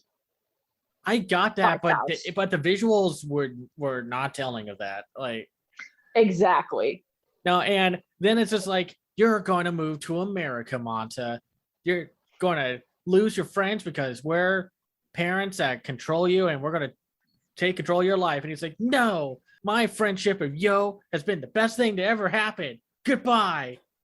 Dang it, I forgot my keys and wallets. Well, and the thing is, though, a lot of those moments land a lot better when they come after 5, 6, 7 volumes of being with these characters. The pace screws with so much of the characterization. When does Manta do that? Episode 7, 8? Just about, like very much like halfway through to 13. Let me see. I'm trying to find the episode 8. Yep, that's the one. I was going to say, because that happens in volume 8 in the series. And I know people are going to listen to this and be like, how does she know what volume this happens in? And I will say, while I was watching this, I was remembering word for word panels from the manga. That was how often I read this series growing up. So I have a general idea of where a lot of this stuff happens, is what I'm trying to say. Then you go into things like Tao June. Like, June has her whole character arc. It's not like you would know it from this series, but she has a pretty substantive character arc in these beginning volumes. Ryu has an entire character arc that makes all of his bouncing around randomly into different contexts feel a bit more natural than it does in this anime. Part of why the Faust battle is a key point in the manga and the original anime is that we've had multiple episodes to see how nothing phases him. But we get to the Faust battle in episode 7 and he's losing his cool. But we don't really know Yo at this point. We just don't. Like, we kind of know that he likes Manta because Manta's always around. Yeah, we know he likes music. We know he's got a shirt with a weed leaf on it for some inexplicable reason in Japan. Because reasons. Yeah, this manga was very subversive. I'm going to be honest. This manga is very subversive for this time. There is a plot point for the rest of the show, and I'm going to spoil this briefly, is a teen pregnancy. That is a huge plot point in this entire series, is Anna being pregnant. And okay. Like, no, I'm not even kidding. But there's a lot going on beneath the surface that, because this is moving so quickly, it's hard to grasp hold of. And they've cut a lot of stuff with Faust out, because Faust later becomes, speaking of rival characters who inexplicably join parties, even though they've committed horrible atrocities, Faust later becomes part of their traveling party. Of course he does. They've cut out everything that kind of makes that even vaguely justifiable at this point. So I'm interested to see how they pull that off in this anime. So it's going to be like they will. So it's going to be like that red-haired male character from the A Silent Voice film, who just kind of shows up and does nothing, but it's just like he's important to the plots for some reason, and it's like, really, why? And the thing is, he's like really dark comedic relief in a lot of the manga. Oh, I love that. But they took out one of the best scenes in the manga when they all fall off of the jet and everyone's falling. Faust falls next to our whole clan, and Ren's like, you're not doing anything. And Faust is like, I'm so doped up on morphine, I'm just gonna hit the ground and then stitch myself up and leave. And like, we really could have used that laugh in that scene, because they didn't capture the gravity of that sequence very well, I don't think. No, almost everything wrong with the series is related to the pacing of it. It really is. No, and it's like the action's a lot of fun. The animation looks great. I've seen I've seen clips of the original, and it has its moments, but it has that like Yu-Gi-Oh problem where a lot of it's standing around because these characters are really oddly designed and sometimes overly detailed. This was like during the early years of digital animation, where they like things digital paint. Yeah.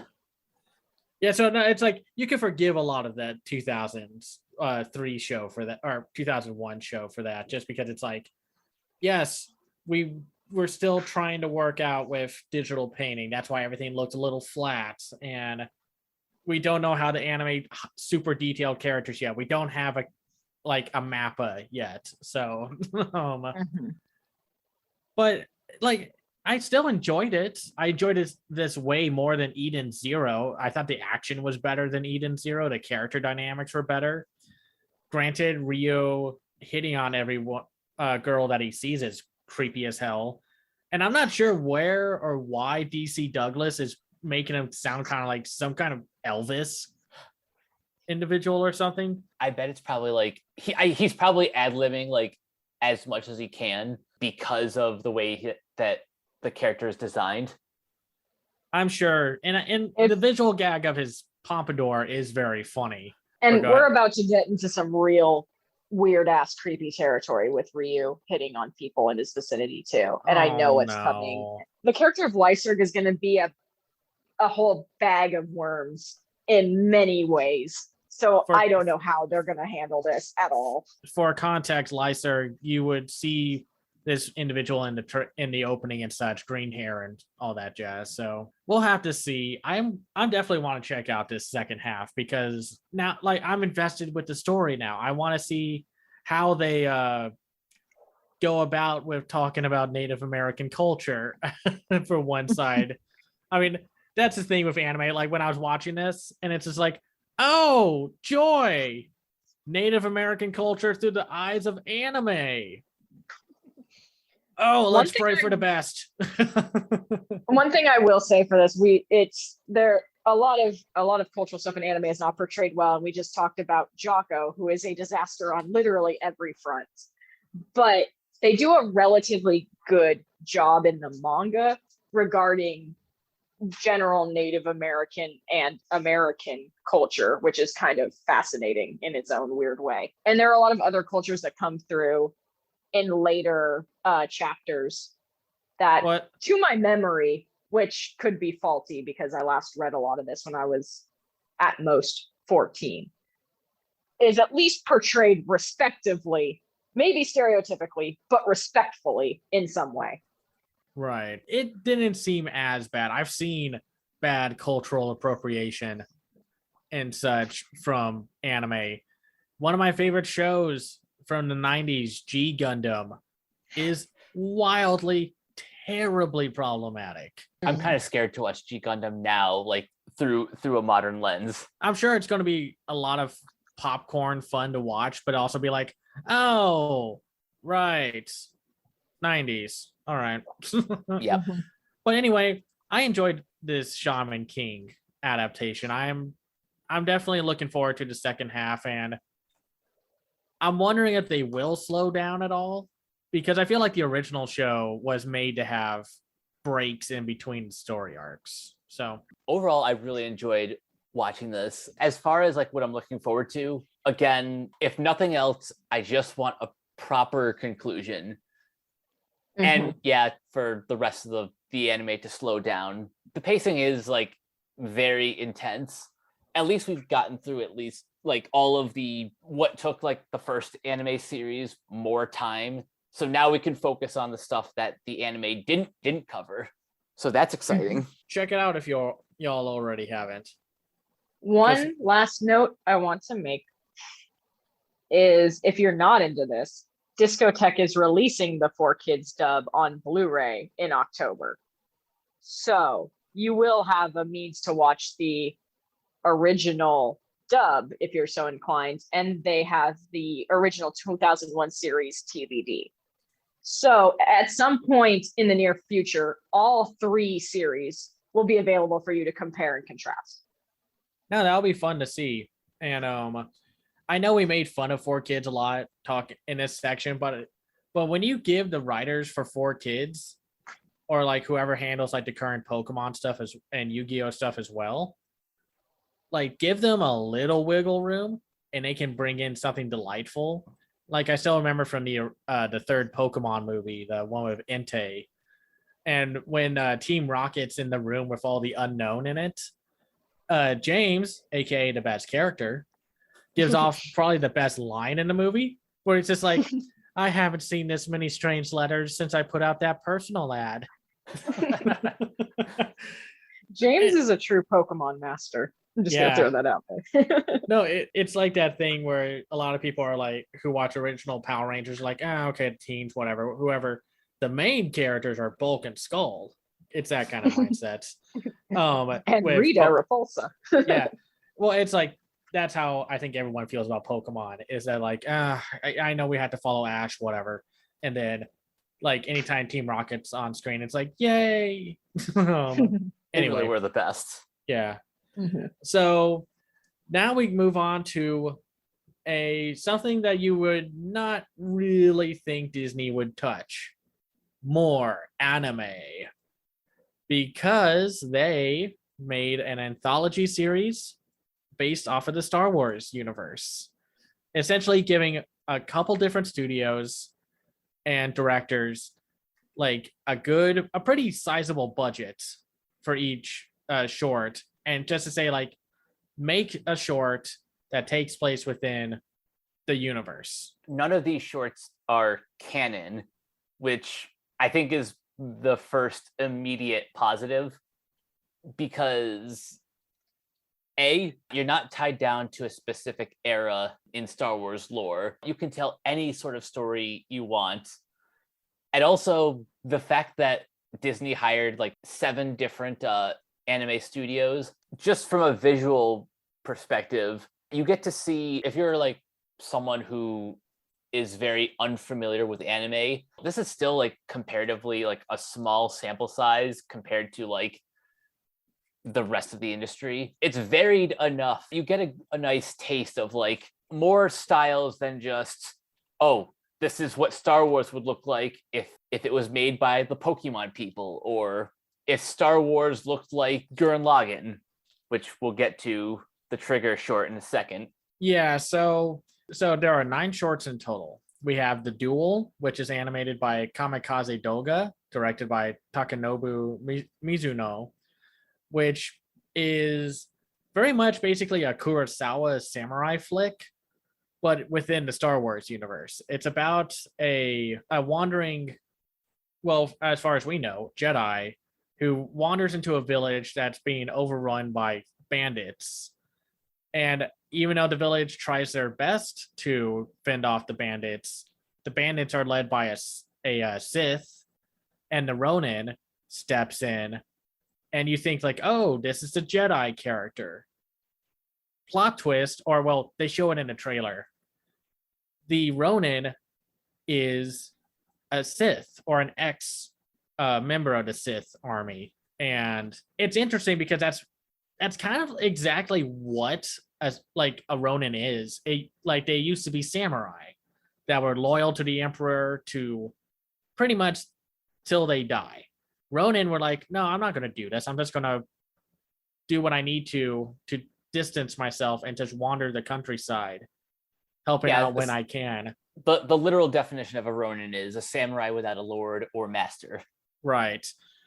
So it was really interesting to see this first short with this really cool black and white CGI style. I didn't realize that was CGI until I looked it up later.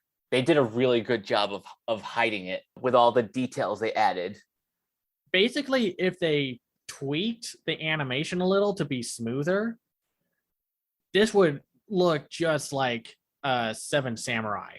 And then we have Tatooine Rhapsody, which is animated by Studio Colorido and directed by Taku Kimura, which has a Jedi Padawan essentially joining this wandering band. And this was interesting to me because it's like, at first it was kind of off-putting that it's like, really, a rock band in Star Wars? And then you remember in the Clone Wars that they introduced a 50s era diner. So it's like, nothing is off the table. Yeah. And you can absolutely tell that the studio that made the Pokemon shorts for online worked on this, because these human characters that look very cutesy and such all very much have a strong Pokemon vibe coming from them. it makes sense when you kind of look at those shorts and then look at this one with all the cute designs and like the 3-headed Oni drummer thing guy. That's probably my favorite design of the characters in the shorts. And you also get one of those slug aliens that Jabba is a part of, who's voiced by Bobby Moynihan, by the way. And it's cute that just like they save their friend from getting executed by Jabba, and then they make a new fan base from the audience that was there. I wish they chose a better lead actor for the main character, because they had Joseph Gordon-Levitt as our main character, and I feel bad that he had to sing.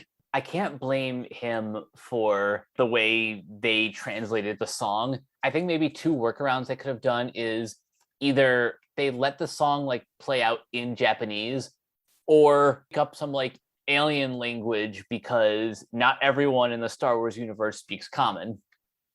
Right. Sorry, one thing I actually want to interject here. I didn't watch Visions, but Joseph Gordon-Levitt is actually I've seen this a couple of times as criticism. He's actually a pretty decent singer. Like, there's a cover he did of Bad Romance, I want to say like 10 years ago now, that I actually like almost better than Lady Gaga's in some respects, because for one thing, he actually speaks French, so he put some really fun things in the bridge. Nice. So I definitely am agreeing with Mike here that there was probably some sort of mitigating factor that made him sound so weird, because from everything I've seen of him, he's a very good musical performer. So yeah, that might be the situation, because I didn't hate this short. It's usually the one that's considered the weakest, because why not a rock band within the Star Wars universe? That's kind of fun. And to see Jabba's tail in the back, like just kind of like tap into the beat. Even Boba Fett is tapping along. Yeah. And then we get to the one that usually everyone seems to think is the best one, The Twins, which is animated by Studio Trigger. I wonder how you could tell. And directed by Hiroyuki Imaishi, which is about like these twins who were brought up in the life of the dark side. And the brother is just like, no, I don't want to be part of the dark side anymore. I want to chart my own journey and stop us from using this huge, powerful crystal to power a giant laser cannon to blow up something. At least that's what I thought it was. Like, was it supposed to be a laser cannon? Like, in between the two? I'm pretty sure it was like they were building a new Star Destroyer. Right. Or like that one of those things from like The Last Jedi where it has like the power of a Death Star laser, but is on the frame of a Star Destroyer and what have you. And yeah, it's Studio Trigger covering Star Wars. It's got bombastic action, over-the-top visuals, the most sturdy X-Wing, like out of any X-Wing fighter in Star Wars history. And a very straightforward plot, which isn't a bad thing, because Star Wars at its best is when it's straightforward, not when it's focusing on the politics or the trade stuff. It's just these two souls with different ideologies fighting one another. And then Studio Trigger pulling a Last Jedi with a visual moment. Mm-hmm. And I really like this one. It's a lot of fun, and it definitely helps that they have a good voice cast for the two twins. But Alison Brie and Neil Patrick Harris are fantastic. They are just hamming it up, and I love it. They are aware of what kind of story this is. They're not trying to be too serious, but they're not like 4 kids dubbing it all and such. And it's just a lot of fun. Mike, what did you think about this one? It's not quite my favorite. I just love the trigger of it all, and how over the top the action can get. I mean, like, weren't you a little shocked that the X-Wing thing survived all of that crashing against the Star Destroyer? Only a little bit. I mean, it was. I mean this as a joke. I don't think it's a deal breaker. It's just like, it's like that joke in Game Night where they won't let a glass table be destroyed. It's that kind of thing where it's just like, this is the sturdiest X-Wing I've ever seen. And of course, it ends with Neil Patrick Harris's character cutting a Star Destroyer in half. You can tell that the people behind this one really love The Last Jedi to end on that moment. Yeah. And it's a very sweet story, too, like how he's just hopeful that he'll one day meet his sister again. Then moving on, we have The Village Bride, which is animated by Kinema Citrus and directed by Hitoshi Haga. And it's about this Jedi who is basically exploring this planet kind of like low key, because I'm sure this kind of takes place during a time period where the Jedi were all being hunted. Yep. And steps in to prevent this marriage sacrifice thing happening among the village people that she encounters. This one was also really good. I enjoyed the philosophical quandary of our main character, and the visuals looked great. It was a lot of fun to see the battle droids from the prequel films in this short.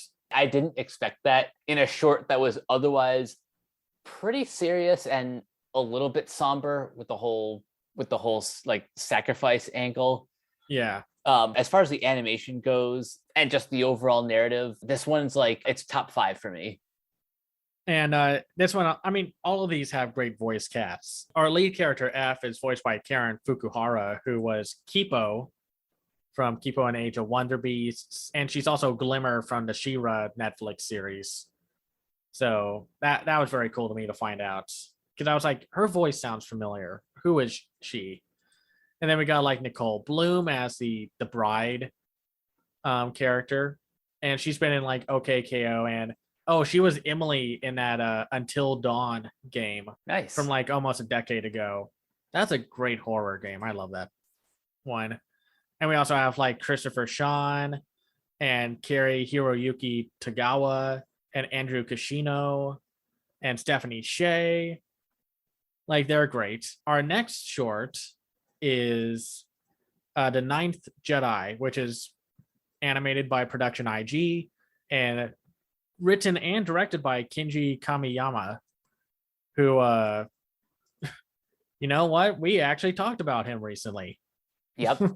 Yeah, it's wild how this guy keeps popping up. And I love it. It's just funny. Because he did, like Napping Princess, and he's co-directing the Blade Runner Black Lotus, and he's also directing the upcoming Lord of the Rings anime film. God, I'm jealous for his existence right now. Yeah, he gets to work on a bunch of stuff, like really high profile stuff. And basically, The Ninth Jedi plays out very much like a murder mystery thriller. A bunch of Jedi travel and find themselves at this temple above this planet that crafts lightsabers. And there were supposed to be 9 Jedi there, and 7 of them are already there. And now they're wondering, like, who are the last that are going to be there?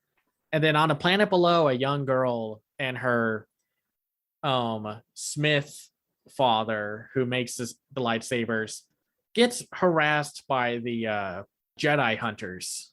And fortunately for us, the young girl does survive and make it to the temple above the planet. Unfortunately, it turns out that the Jedi that were waiting there are all Siths. Yeah. And this one was probably the most graphic of the shorts, because you see characters get sliced in half, and it's like, oh, this is supposed to be from Disney. I mean, not like Star Wars was never gory, but it's like, I don't know. I'm not expecting to turn on Disney Plus to see one Jedi slice a Sith Lord in half.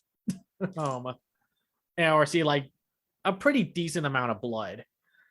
By the way, the voice cast in this one was pretty good, except for one person, but mostly because of just recent news and stuff that has resurfaced about his. We'll get to that when we get to that. But the main girl, La Cara, is voiced by Kimiko Glenn. She is everywhere this year. Centaur World, the My Little Pony movie. Close Good enough. on her. Yeah, close enough. Good on her. And then we have like Andrew Kashino, who plays the Jedi that got them all there. And then we have Ethan, the actual one Jedi that showed up among the Siths, played by Masayoka. Then we got Rodin, who's voiced by Greg Choon. And La Kara, her father, is played by Simu Liu, who, you know, is the main character from Shang-Chi. And then we got like Neil Kaplan, who is the narrator. And then Michael Sinterniklaas, he shows up also. And then we get into, I really liked The Ninth Jedi just as a story. I feel like if you could expand upon it a little more, you could make like a Knives Out kind of story. I would love to see a more fleshed out version of, well, all of these really. Only one of these shorts has like an actual expansion. The Duel is getting a novel continuation called Star Wars Visions Ronin. Nice. And I mean, that's the thing. Like, say what you will about these shorts, but there are definitely areas where like they could be a launch pad for a unique, distinct film experience in the Star Wars universe. It's a good problem to have when a complaint for these shorts is, but I want more. Yeah, but it's also like Disney's not going to do anything this creative, but we'll see. And then we get to one of the two shorts that Science Saru crafted, 2B1, which is about a droid that was made by this one professor who was a Jedi living on this planet like alone. And then, of course, the droid accidentally sets off an SOS signal thing that lures the Empire there. And it's really wholesome for the first half and very different, at least like visually. I love Science Saru. Their work is great.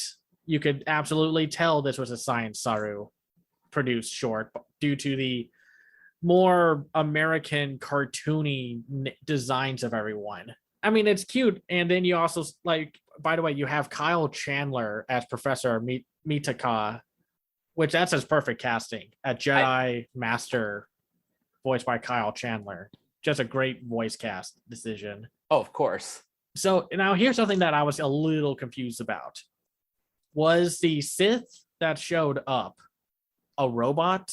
Like, was he like a General Grievous like individual?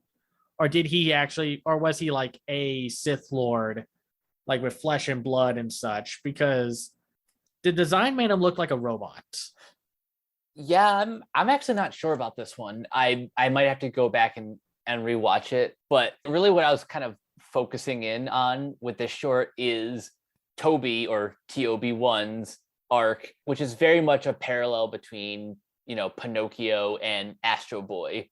Right. And it's kind of cool how this short kind of comes a little bit full circle in terms of like a lot of these prominent Japanese filmmakers like Miyazaki or whoever it was that created Astro Boy. They were very much inspired by Disney.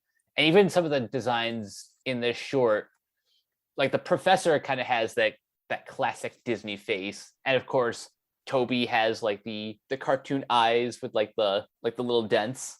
Yeah. Just from a design perspective and like the story of I want to be a real boy or a real Jedi Knight.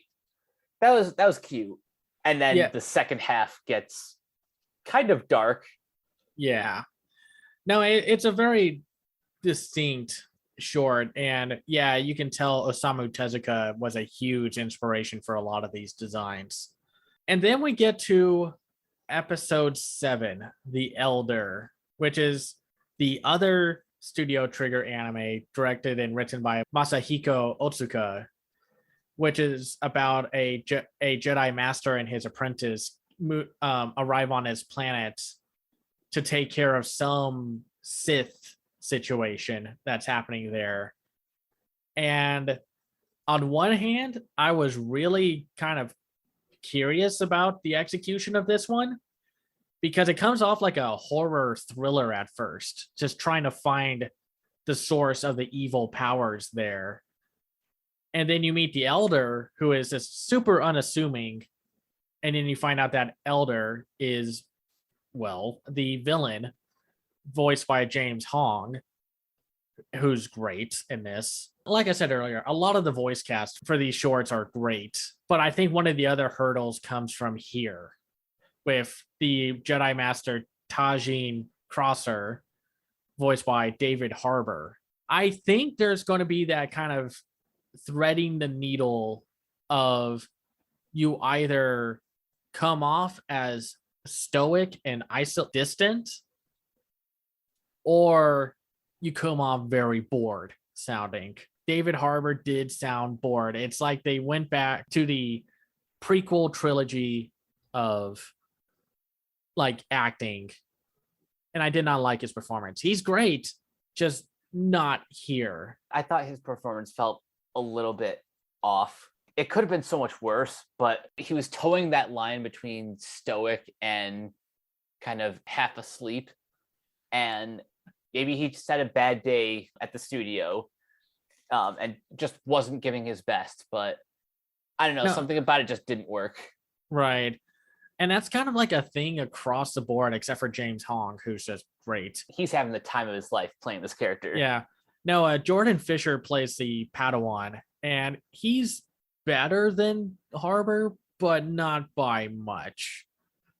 And like I said, I think there could have been like this creepy horror element to it. It's like this thriller aspect of it all. And then it's the concept that feels the least fleshed out.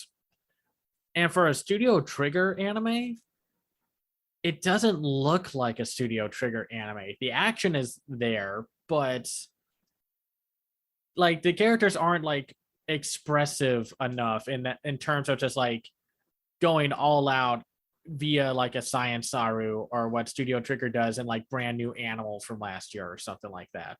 Basically concealed their house style for this anime, which is fine. Like not every Trigger series is going to have like that one particular style. They were certainly going for a specific style that could have worked if they put a little bit more effort into it. It reminded me more of like what Production IG's short looked like. It had that same kind of design to the humans and lighting and coloring. There's just not much there. But then we move on to the second to last short, Lop and Ocho, which is produced by Geno Studios and directed by Yuki Igarashi, which definitely is like one of the few shorts that does dive into more morality takes on like the Star Wars universe, where this alien bunny individual is adopted amongst this rich family that lives on a planet that's being taken over by the Empire, which is basically like, I think, a pseudo like commentary of just like colonialism. Yeah. Because they keep constantly describing this planet as not high tech and advanced. And that's what I kind of picked up from. And the drama comes from the different ideals from Lop and Ocho. And I thought that was pretty great to see like where they were taking the story. I wish it was a little longer so that we could have a more definitive like ending. But I'm sure the ending was made to be as it was, you know. Right. Personally, this is another one in my top 3 where, yes, I do wish it was longer, more fleshed out. This one does kind of feel like there's very much more to the story than is allowed in the 13 minutes of the short. I got really invested in like the relationship between these two sisters and their diverging. They're different mindsets. Yeah. And I like that I kind of took another thing from The Last Jedi into saying anyone can be a Jedi. It doesn't come down to blood or family. And that's nice, because that's the one thing that The Last Jedi did that was like, I love that movie. It was one of my favorites from 2017. But I loved that it basically blew down the doors of like, you don't have to be the chosen one. Mm-hmm. It was just nice to see that. And then we move on to the final short, the final one done by Science Saru, which is directed by Yoon Yong Choi, which is about a Jedi trying to get back to this village, to a woman that he loves that is there, that has been taken over by a shogun. This short is called Akakiri, and it definitely like has like another pretty interesting take and story, with also a good cast, because you have Henry Golding as Tsubaki, the wandering Jedi. You have Misa, who's voiced by Jamie Chung. Then you got Shinshu, one of Misa's like personal henchmen, voiced by George Takei, and Kamahachi, who's voiced by Kyon Young. And then you have the villain, who's played by Lorraine Toussaint, and she's great. I thought she was the best, well, one of the better villains of these anthology shorts. She definitely stood out the most. Yeah, the most level-headed of the villains, because most of the time the villains were very much like, I'm evil because I'm part of the Empire. Masago was more manipulative and calculating, to like how she at the end basically convinces Tsubaki to join the dark side, which is a very depressing short to end on, but it's so interesting from the build up to that point of just like the images that Tsubaki was having and what was going to be the ultimate outcome, and like exactly like what he was willing to do to make sure Misa was safe. I'm surprised they ended on such a dark note. At the same time, just I'm not sure like where this one places on my ranked list, but as far as the visual aesthetics of this is certainly unique, and kind of like Toby, you can tell that this is from Science Saru. Yeah. The more I think about this one, the more it kind of climbs up in my ranking. Just how unique of a take this is for, it's kind of like their interpretation of Anakin's turn to the dark side. Right. And I think that's like the strength of the overall package of shorts. And I hope they do more of these, where it's like there's a bunch of great ideas. It's like those anthology films that were made way back in the early to mid 2000s that sadly aren't made too much more, anymore, where they just take the base idea of like, what is Star Wars? What is Halo? What have you? And then crafting their own story around it. And I think they all hold up in their own different ways. They all feel distinct. Not one is not trying to be like the other. And like I think like, yes, do I like some of them more than others? Yes, that's always going to be the case of anthology series and shorts and films and what have you. I will say it was hilarious to see someone be like, man, this Star Wars Vision thing is great, but it's taking too much from Japanese samurai films. Really, buddy? You never knew George Lucas? Basically, like, the Jedi are not space wizards. They're space samurai. Yeah, think of how the Jedi dress. Their robes are basically more base versions of a samurai's getup. Right. Haley, I don't know if you ever saw that comment that made it around Twitter, but it was wild to see that someone like have the gall to say that when it's like, okay, that's a terrible take. Yeah, I saw that. That was something else. Yeah. I was just like, imagine watching Star Wars and being like, yeah, this seems 100% totally created from the mind of one person and not somebody who binge watched every Mifune movie ever made. Or every movie with Toshiro Mifune in it.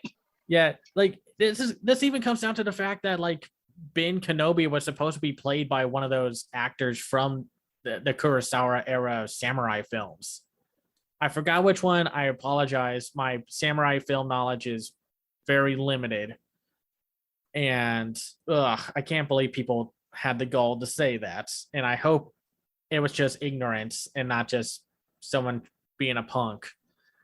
But in general, I think I would recommend watching these. They're a little more mature for what a typical Disney property would offer, but that's what I like about it. It's a little older, but anyone can still watch them.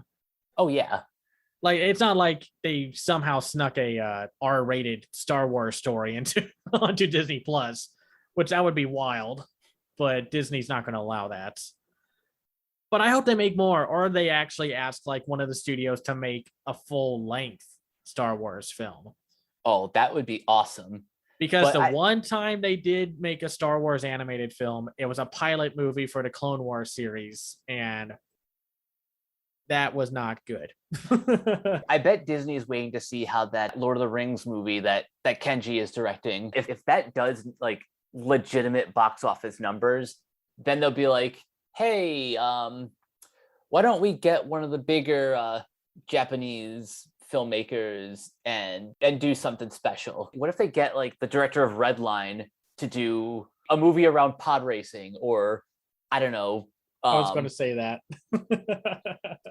I think the one downside I have about these shorts is that one, if not all of them, are all about Jedi. I get that's why they did it. They want to start off with like, what's the most familiar thing, and that's Jedi.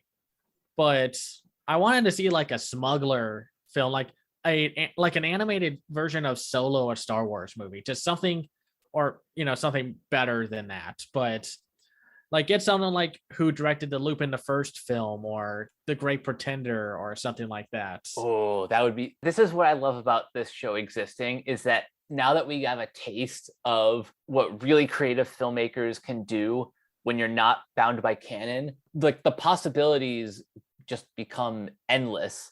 And the last thing I'll say about Visions before we move on to recommendations is I believe that the target audience for this series is a Venn diagram of anime fans, Star Wars fans, and Star Wars fans who aren't familiar with anime, and anime fans who haven't gotten themselves into Star Wars.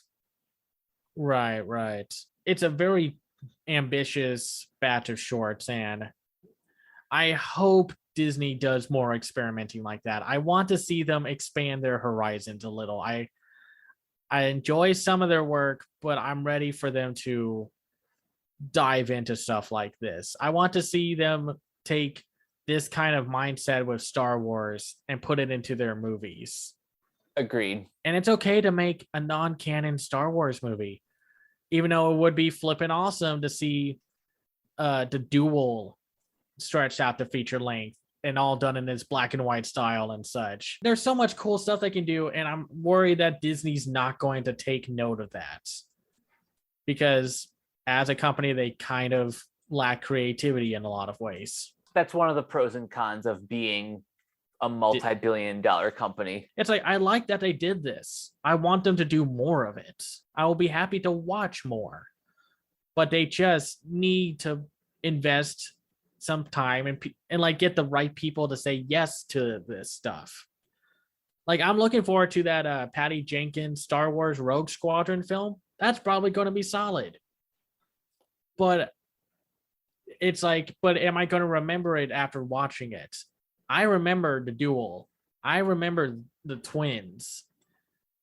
I don't think I'll remember a good chunk of most Star Wars movies.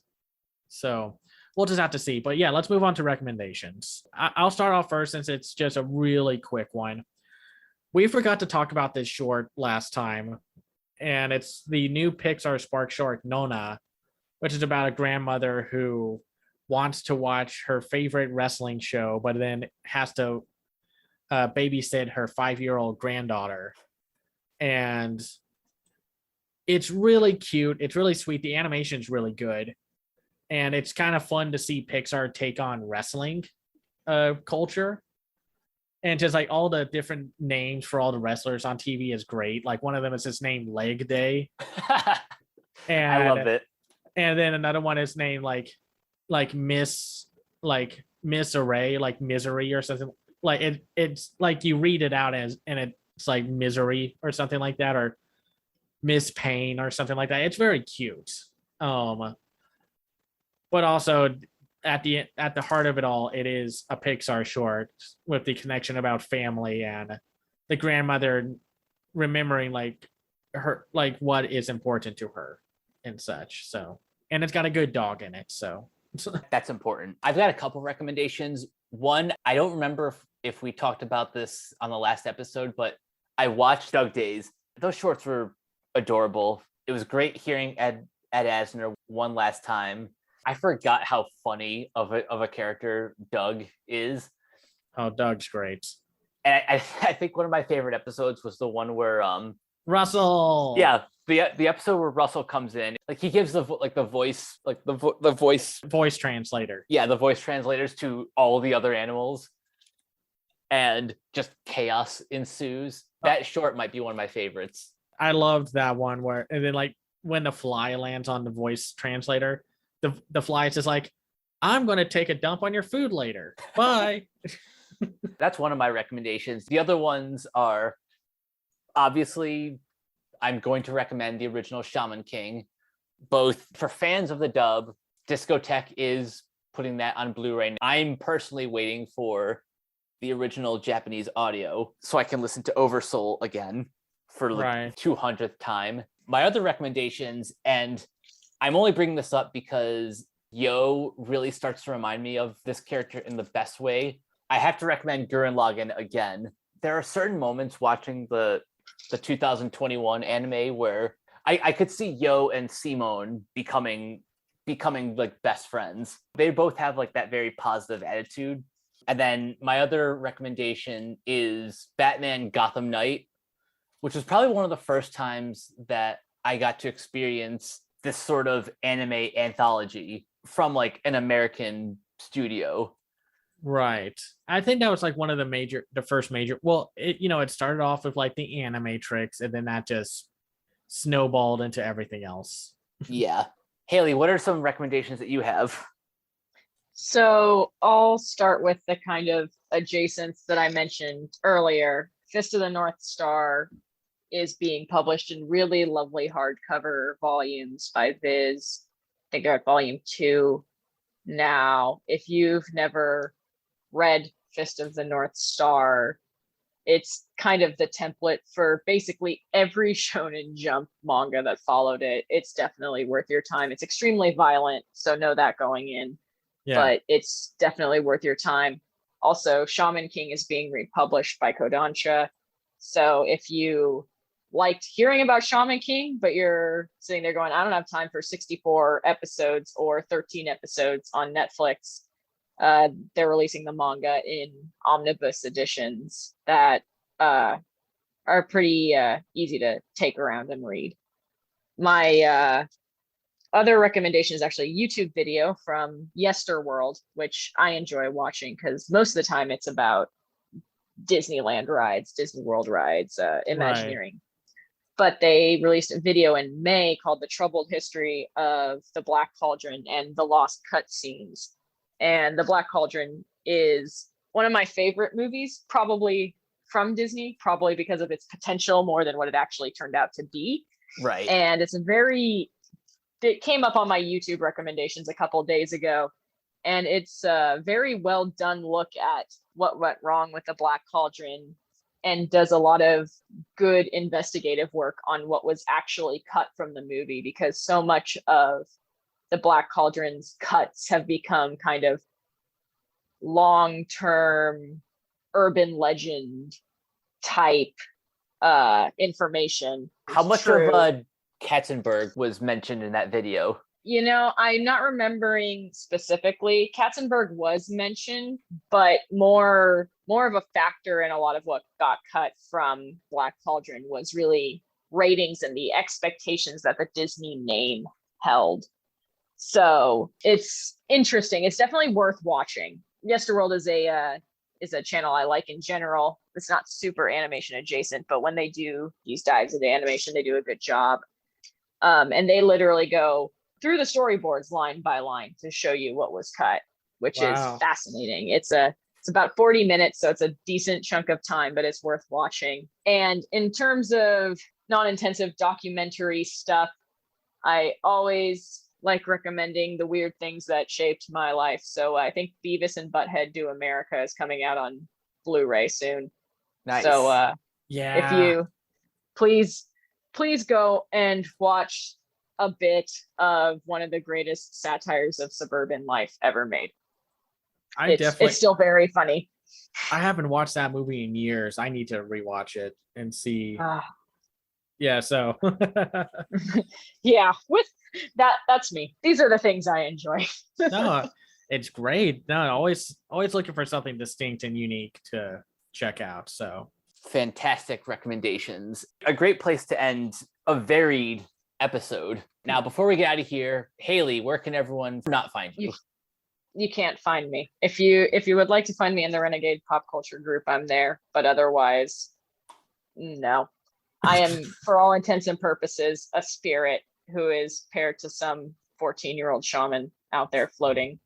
I am an oversoul that only occasionally interacts with this realm. Right. And Cameron? Unfortunately, I am in the world of the living. I'm not in that cool shaman world stuff. You can find me on Twitter at CamsEyeView. I run my own website called camseyeview.biz. And I review animated films and shows there called The Other Side of Animation. I'm also starting to write more editorials for Renegade Pop Culture, so make sure to check in from time to time to when I post something there. I also have a Patreon at patreon.com/CamsEyeView, and if you like my work, you can support me that way. I'm trying to figure out other payment formats if people can't do Patreon and such. So that's the way you can find me. And you guys can find me on Twitter at Captain K42. You can check out all my quick thoughts on letterboxd.com/CoachK42. You can find me in all the various Facebook groups just at my name. You can check out Renegade Pop Culture on Facebook and Twitter at Ren Pop Culture. You can look for us on Podchaser. Listen to all of our podcasts on Anchor, Spotify, Apple Podcasts, wherever you listen. And last but not least, check out renegadepopculture.com. Need an escape? So do we. That'll do it for this episode of Renegade Animation. Thank you guys for joining, and we will catch you guys later. Peace out. Bye.